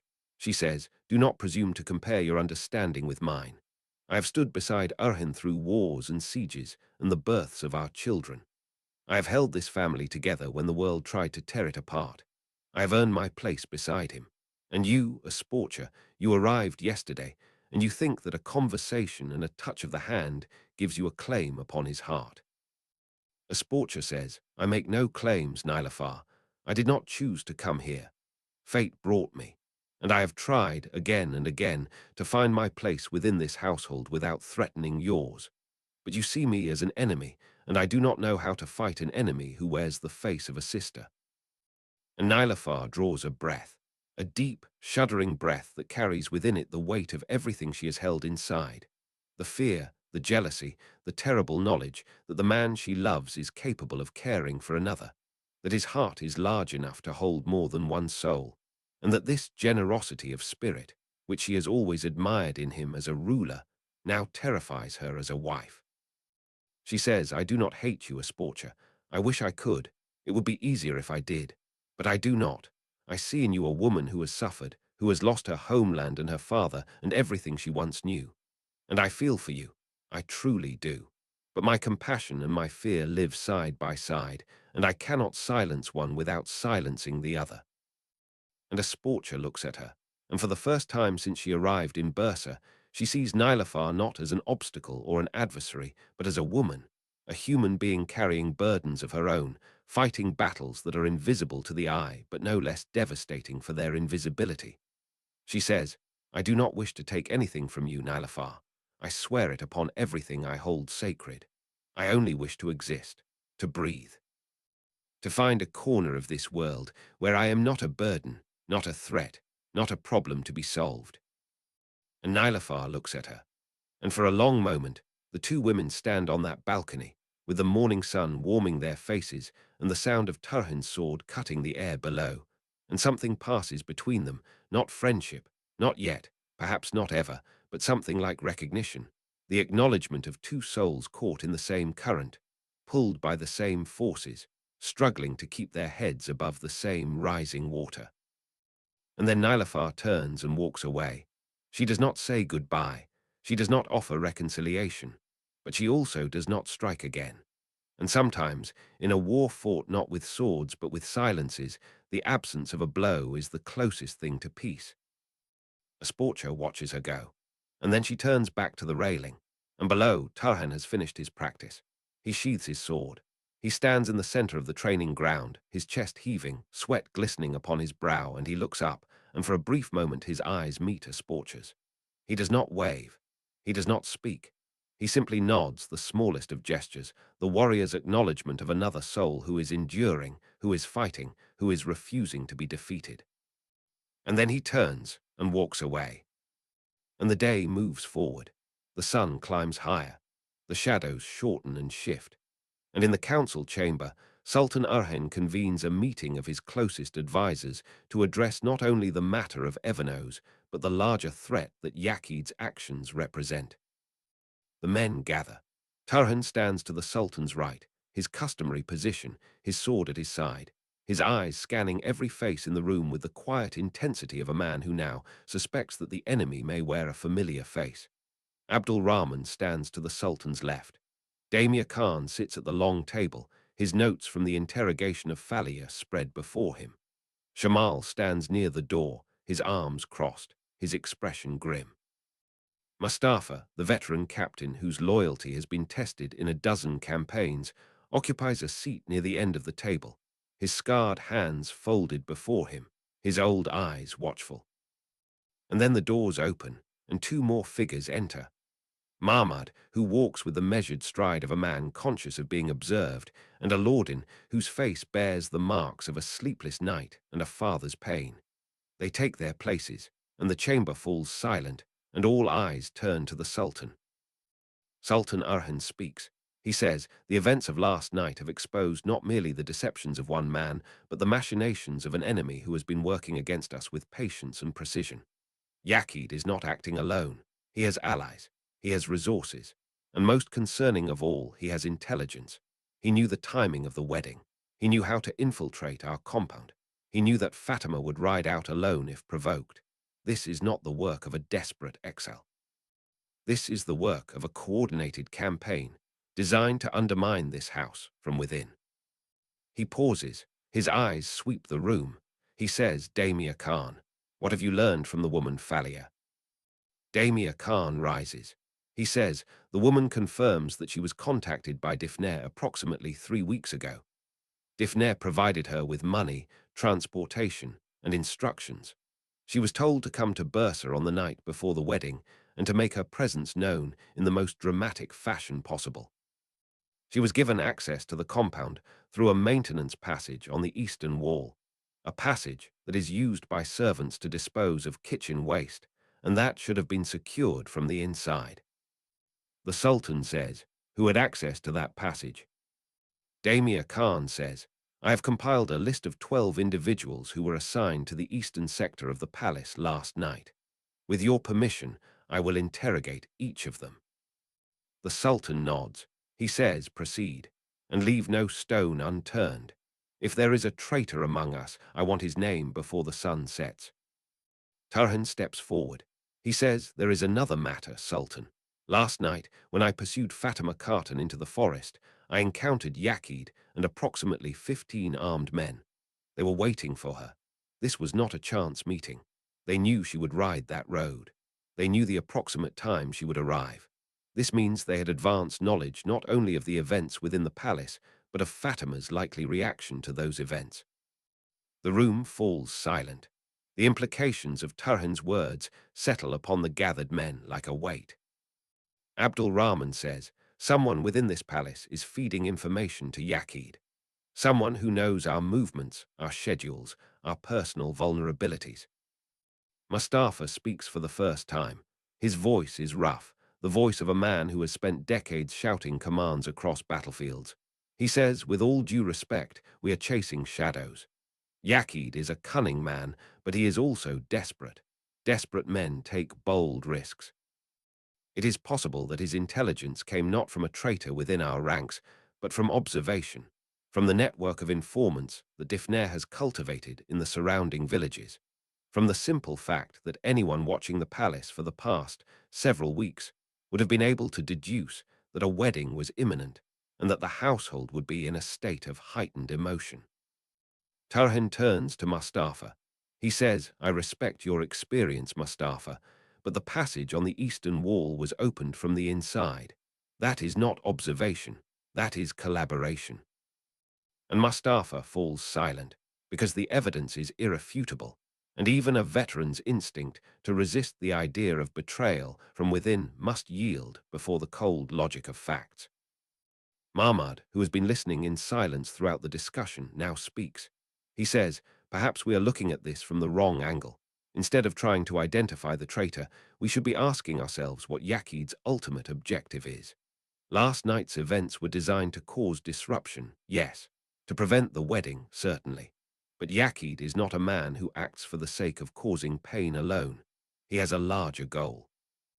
And if we can determine what that goal is, we can anticipate his next move and prepare accordingly." The Sultan regards Mahmud with the careful scrutiny of a man who has learned to look beyond the surface of his son's words. He says, "And what do you believe his goal is, Mahmud?" Mahmud says, "Power. It is always power. Yaqid was once a man of influence. He lost that influence because of his own treachery, and he blames this house for his downfall. He wants to return to a position of authority, and to do that, he must first weaken the structure that expelled him. He is not trying to destroy us outright. He is trying to make us destroy ourselves. Division within the family, suspicion among the commanders, the erosion of trust between allies. These are the weapons he uses. And last night was merely the latest salvo in a campaign that has been ongoing for months." Aladdin says, "My son speaks with insight, but insight alone will not protect us. We need action.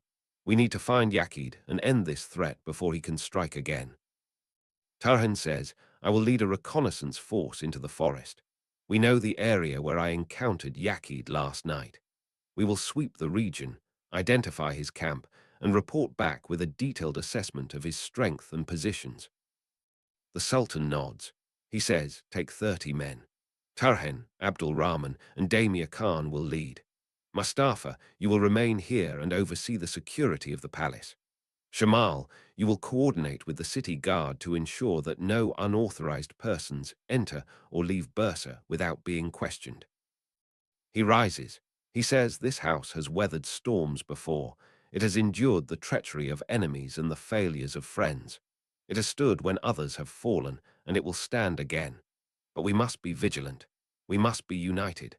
And we must be willing to do what is necessary, however painful it may be, to protect what we have built." The men rise. They bow. They file out of the chamber, each carrying with them the weight of their assignments and the knowledge that the coming days will test them in ways they have not yet imagined. And the Sultan stands alone in the empty chamber. He looks at the map spread across the table, the detailed rendering of Bursa and its surroundings, the forests and the mountains, and the roads that connect this city to the wider world. He traces the road to the east, the road that leads through the forest where Yaqid lurks, and his finger follows it until it reaches the border of the Byzantine territories, and there it stops. He thinks of the larger game, the game that extends beyond Yaqid and Dekhne, beyond the personal vendettas and the domestic upheavals, to the great struggle between empires, between civilizations, between visions of the world that cannot coexist. He knows that the internal divisions within his house are not merely personal. They are reflections of the larger forces at work, the pressures exerted by the Byzantine emperor, the machinations of the Mongol envoys, the shifting allegiances of the Turkish beyliks that surround his domain. Every crack in his household is a crack in his kingdom, and his enemies, all of them, are watching for the moment when the cracks align and the structure fails. He picks up a chess piece from the board that sits upon the corner of the table, a black knight. He holds it in his palm and studies it, and then he places it upon the map, upon the road that leads into the forest.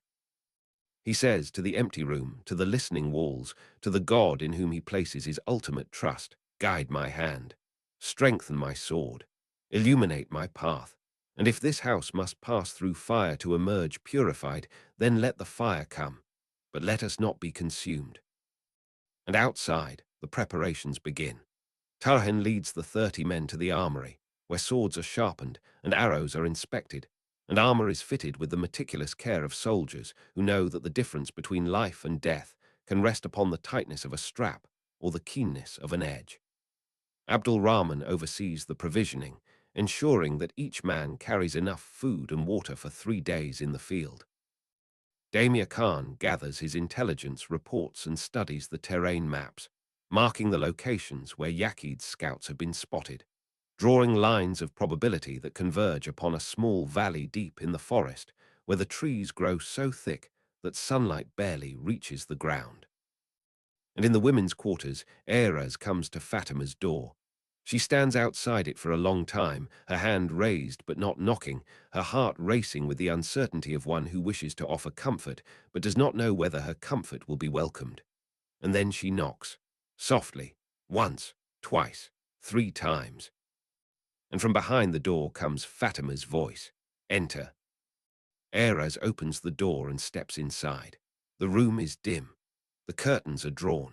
Fatima sits upon the floor, not the bed, upon the bare, cold stone, her back against the wall, her knees drawn up to her chest, her arms wrapped around them. She looks up at Eraz with eyes that are dry but devastated, the eyes of a woman who has moved beyond tears into a landscape of pain that lies beyond the reach of weeping. Eraz kneels beside her. She does not speak. She does not offer platitudes or promises. She simply kneels, and she takes Fatima's hand, and she holds it, and they sit together in the dim room, and the silence between them is not empty but full, full of shared understanding, full of the unspoken bond between women who have endured the particular cruelty of loving men who prove themselves unworthy. And after a long time, Fatima speaks. She says, I loved him, Eraz. I truly loved him, not the idea of him, not the advantage of the alliance. Him, the way he laughed, the way he held his sword, the way he looked at me when he thought I was not watching. And all of it was a lie, every moment, every word, every look. A performance staged by a man who knew exactly what I wanted to see and showed it to me with the skill of an actor upon a stage. Eraz squeezes her hand. She says, not everything was a lie, Fatima. A man can deceive others, but he cannot entirely deceive his own heart. There were moments, I believe, when what he felt for you was genuine. But a man who hides his past cannot be trusted with your future, and you deserve a future built upon truth. Fatima says, I do not want to think about the future right now. I cannot see beyond this moment. I cannot see beyond this room. Eraz says, then do not try. Stay here, stay in this moment. And when you are ready, when the pain has dulled enough to allow you to move, you will rise. And you will walk out of this room.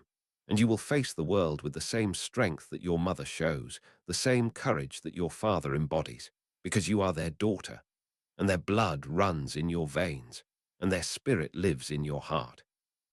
And Fatima looks at Eraz, and something flickers in her eyes, not hope, not yet, but the faintest acknowledgement that hope still exists, that it has not been extinguished entirely, that somewhere beneath the wreckage of her trust there still glows a small ember that might, with time and care, be coaxed back into flame.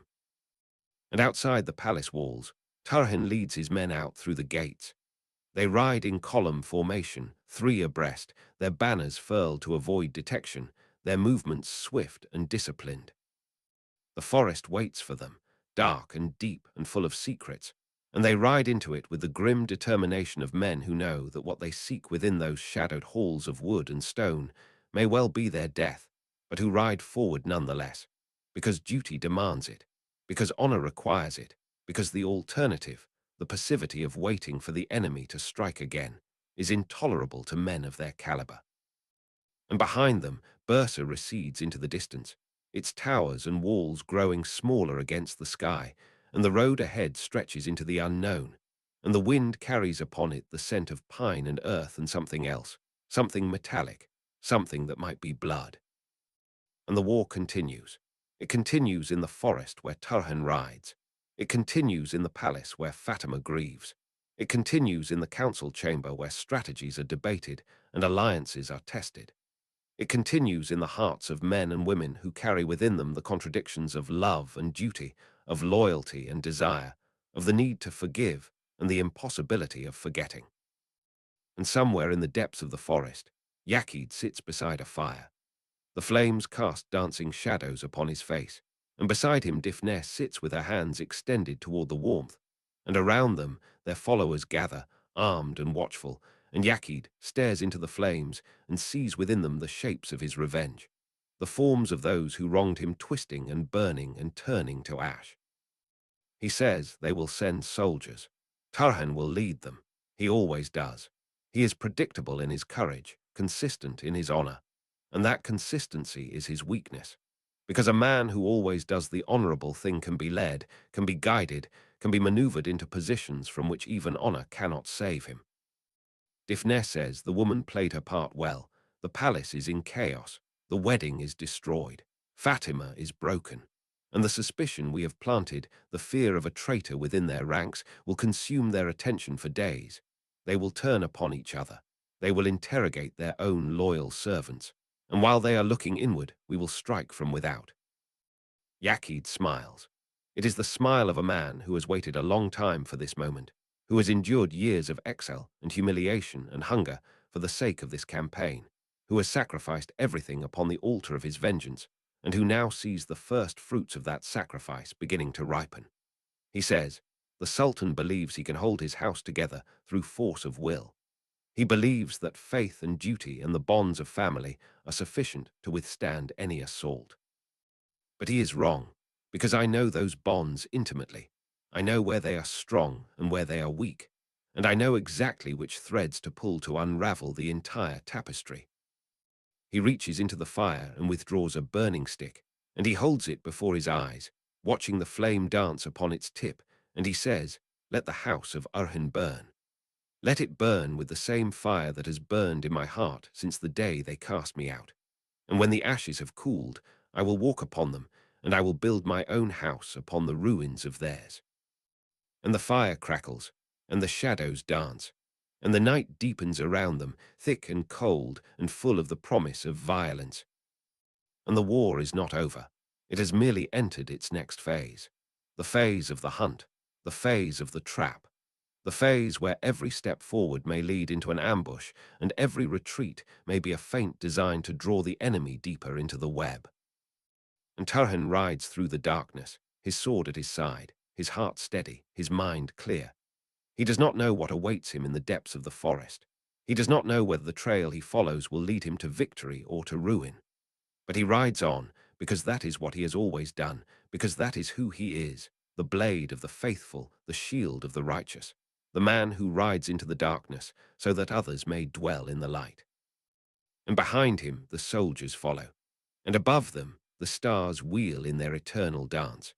And somewhere in the palace of Bursa, a woman sits upon the cold stone floor and holds the hand of a friend and waits for the strength to rise.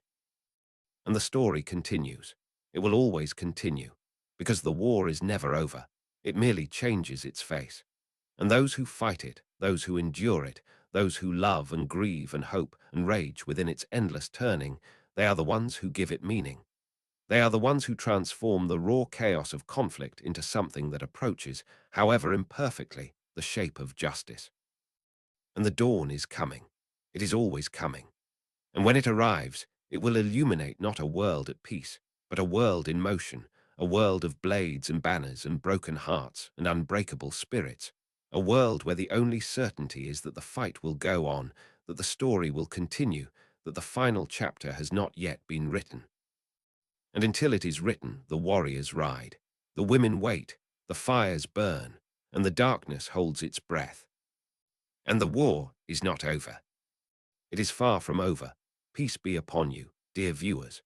The forest swallows Tarhan and his men like a great beast, opening its mouth to consume those who dare to enter its domain. The trees press close on either side of the narrow path, their branches interlocking overhead to form a canopy so dense that the moonlight can barely penetrate, falling in scattered fragments upon the forest floor like pieces of broken silver. The horses move carefully now, their hooves finding purchase upon the uneven ground with the instinct of animals bred for war, and the soldiers ride in silence, their hands upon their weapons, their eyes straining against the darkness that seems to thicken with every step they take deeper into the wood. Tarhan rides at the head of the column, and beside him rides Abdul Rahman, and between them there passes no conversation, only the shared awareness of men who have ridden into danger together so many times that words have become unnecessary. They communicate through glances, through the subtle shift of weight in the saddle, through the almost imperceptible tightening of fingers upon reins that signals alertness, readiness, the coiled potential of violence held in check until the moment of release. Damir Khan rides behind them, his mind working through the intelligence he has gathered, mapping the forest in his imagination, calculating distances and probabilities, and the thousand small factors that might determine whether this expedition ends in triumph or tragedy. They have been riding for 3 hours when Tarhin raises his hand and the column stops. The silence that follows is absolute, broken only by the soft breathing of the horses and the distant hoot of an owl that echoes through the trees like a question asked of the darkness. Tarhin dismounts. He walks forward alone, his feet silent upon the carpet of fallen leaves, and he kneels at a point where the path branches, one fork leading north toward the mountains, and the other curving east toward the valley that Damir Khan identified as the most likely location of Yakid's camp. He studies the ground. Even in the dim light, his trained eyes can read the signs. Hoofprints, many of them, fresh, pressed deep into the soft earth by the weight of horses carrying armed men. They lead east toward the valley, and overlapping them, heading in the opposite direction, are the prints of a single horse, smaller, lighter, moving fast.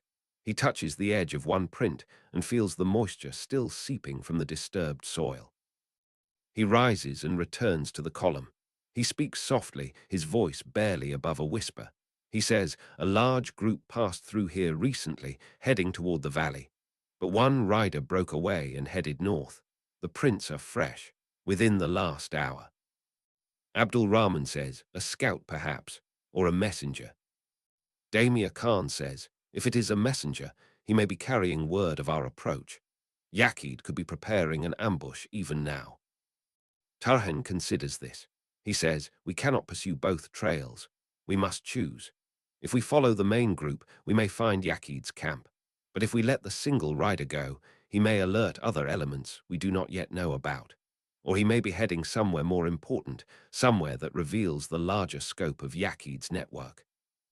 Abdul Rahman says, divide the force. I will take 10 men and pursue the single rider. You continue to the valley with the rest. Tarhin shakes his head. He says, no, we cannot afford to weaken ourselves.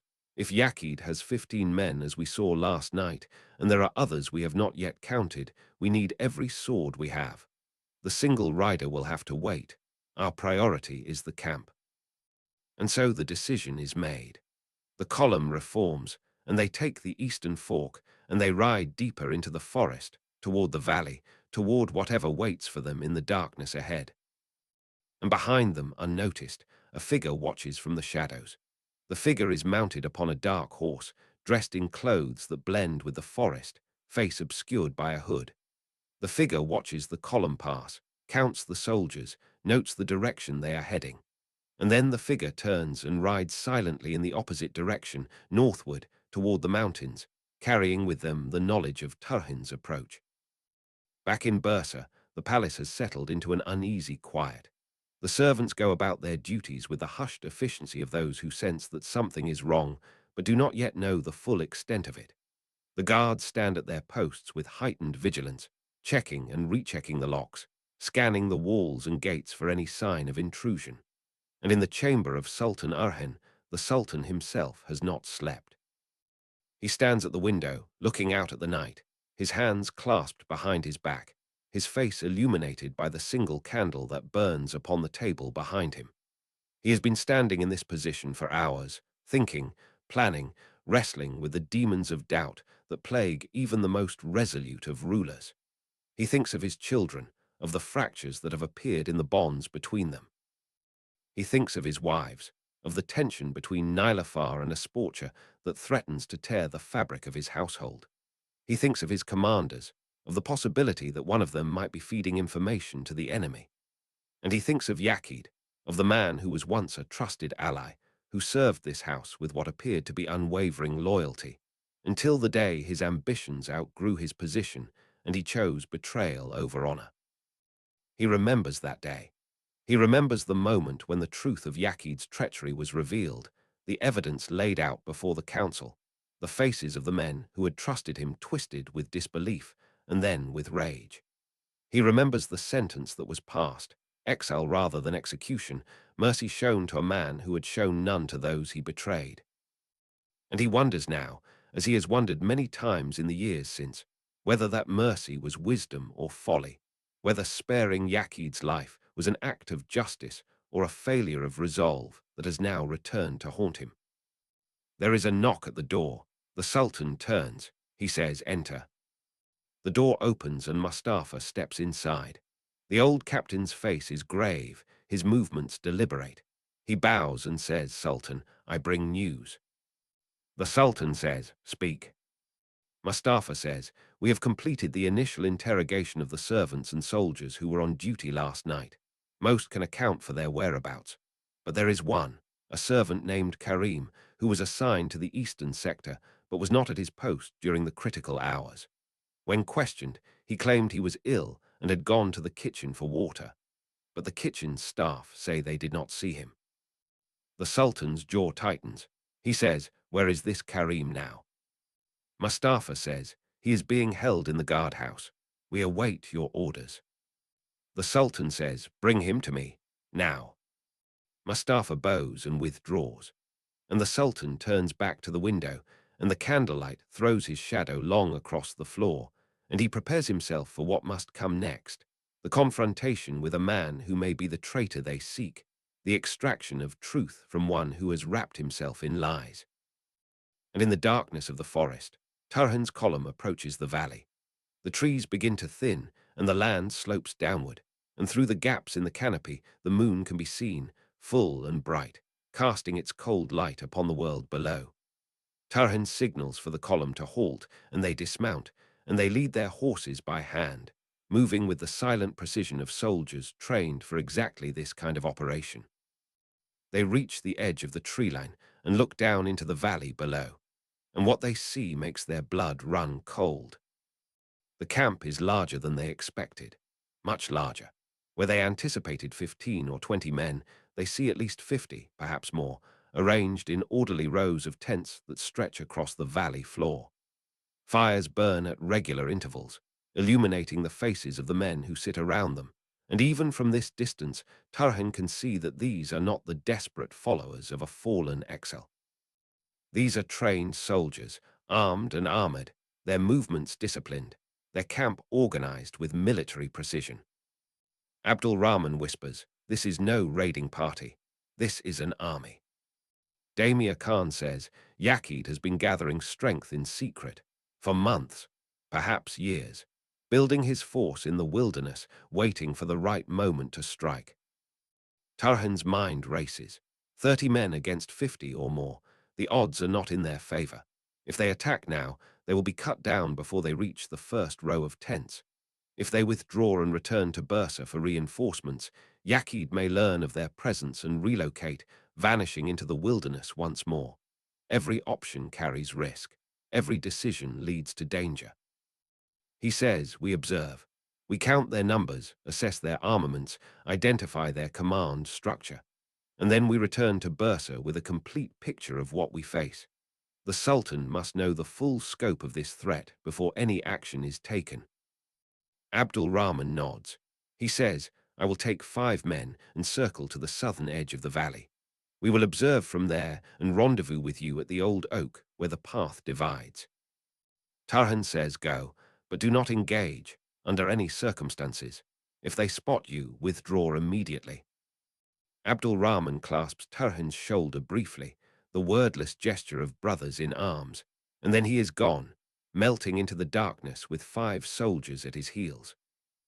And Tarhan settles into position at the edge of the tree line, his eyes fixed upon the camp below, his mind cataloguing every detail, every observation that might prove crucial in the battle to come. He notes the placement of the sentries, the rotation of their patrols, the vulnerable points in their perimeter. He notes the large tent at the center of the camp, grander than the others, likely the command post where Yakid himself resides. He notes the weapons racks arranged near the fires, the horses corralled at the eastern edge of the camp, the supply wagons parked beside the stream that runs through the valley floor. And as he watches, the flap of the central tent opens and a figure emerges. Even from this distance, even in the moonlight, Tarhan recognizes him. Yakid. The man walks with the confidence of one who believes himself secure, who has no idea that enemies watch from the darkness above. He moves among his men, pausing to speak with some, clapping others on the shoulder, projecting the image of a leader who commands loyalty through presence as much as through authority. Tarhan's hand tightens upon the hilt of his sword. Every instinct he possesses screams at him to descend upon the camp, to cut through the enemy ranks, to find Yakid and end this threat with a single stroke. But he masters himself. He forces his breathing to slow, his pulse to steady. He knows that discipline is the warrior's greatest weapon, that the man who acts upon impulse is the first to fall. And so he watches, and he waits. And he commits every detail to memory, for the report he will deliver to the Sultan. And then something happens that changes everything. A commotion at the edge of the camp. Shouts, movement, soldiers rushing toward the northern perimeter. And then, dragged between two guards, a figure is brought into the firelight. A woman, her hands are bound, her clothes are torn, her face is bloody but defiant. And Tarhan recognizes her. It is Dekhne. She has been captured by her own allies. And as Tarhan watches, unable to understand what he is seeing, Yakid approaches her. He stands before her, and even from this distance Tarhan can see the rage upon his face. He says something to her, words that do not carry to the tree line, and Dekhne responds, her chin raised, her voice carrying in fragments across the night air. Tarhan cannot make out the words, but he can read the posture, the defiance, the contempt.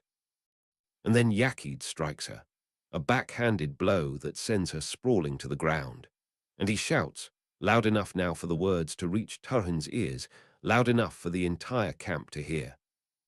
He shouts, you betrayed me, Dekhne. You thought you could play your own game within my game. You thought you could take the information you gathered and sell it to the highest bidder. But I know everything. I know about your contacts with the Byzantine Env. I know about the gold they promised you. And now you will pay the price that all traitors pay. And Dekhne, lying on the ground, laughs. It is a terrible sound, the laughter of a woman who knows she is about to die but refuses to show fear. She says, you are a fool, Yakid. You think you control this war. You think you are the master of this game. But you are a pawn. You have always been a pawn. And when the real players are finished with you, they will discard you the way you are about to discard me. Yakid draws his sword. The blade gleams in the firelight. He raises it above her head. And Tarhan makes a decision. He does not think. He does not calculate. He acts.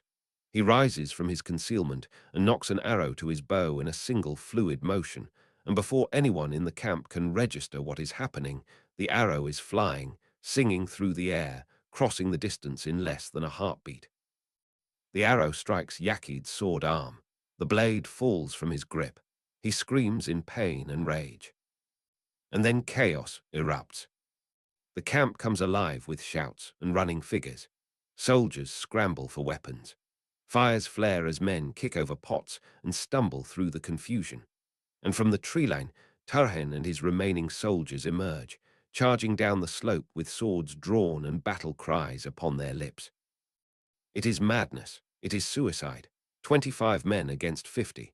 But Tarhan has calculated, even in the heat of the moment, that the confusion caused by his arrow, by the revelation of Dekhne's betrayal, by the sudden appearance of enemies where none were expected, will give them a window.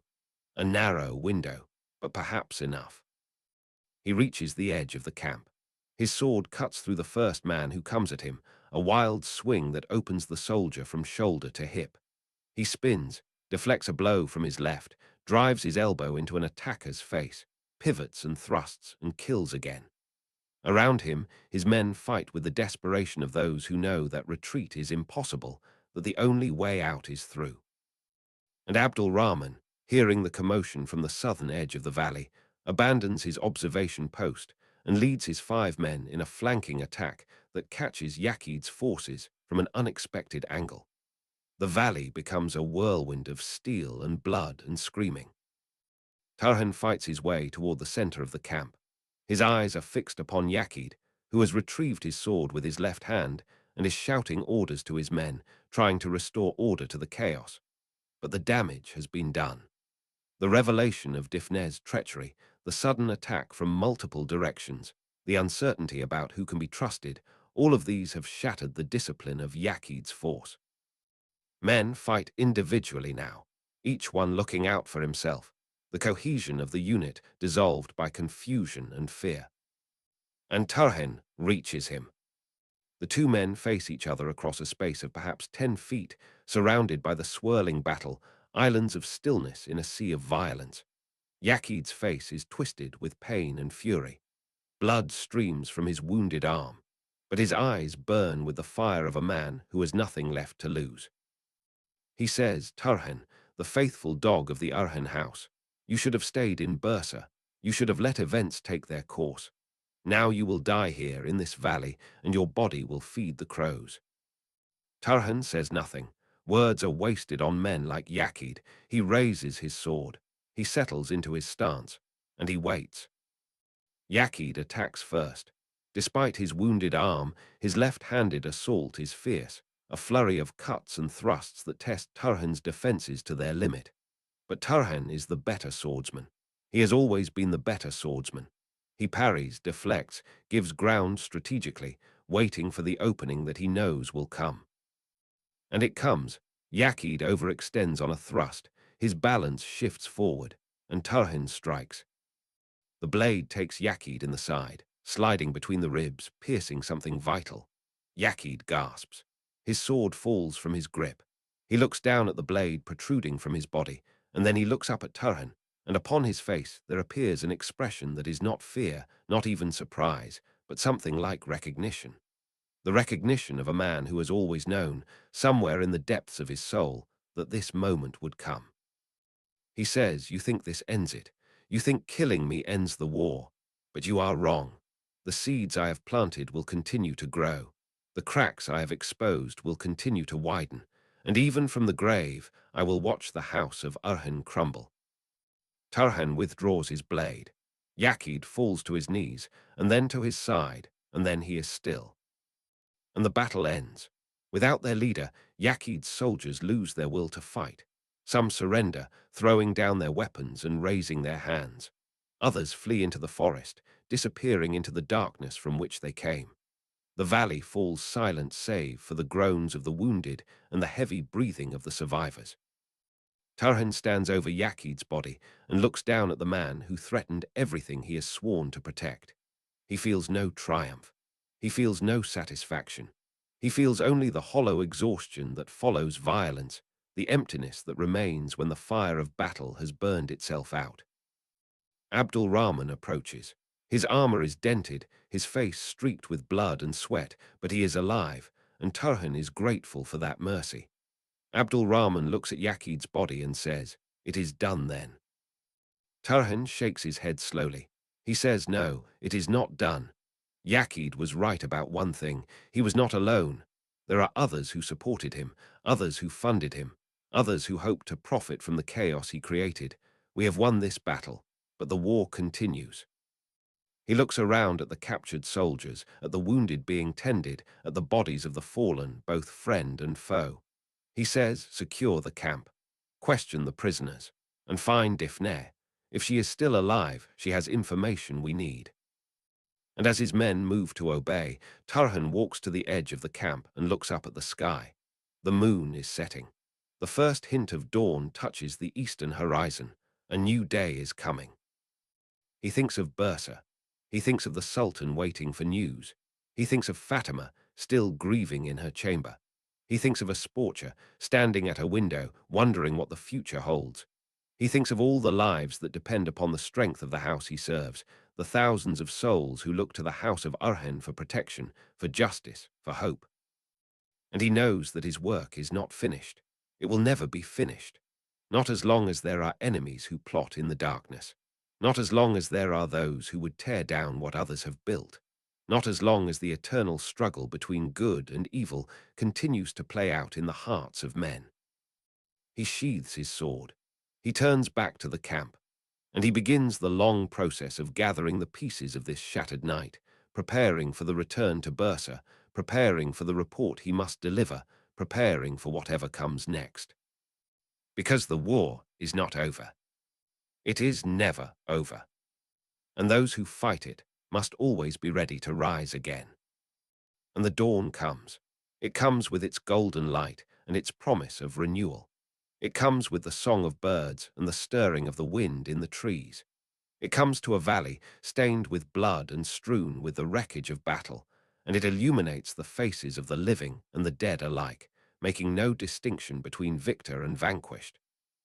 And Turhan stands in that light, and he breathes, and he gives thanks to God for his survival, and he prepares himself for the journey home. And the story continues. It will always continue. For as long as there are those who love and those who hate, those who build and those who destroy, those who hope and those who despair, the story will continue. And the house of Urhin will stand. It will always stand, because it is built not upon stone alone, but upon faith. And faith endures. It always endures.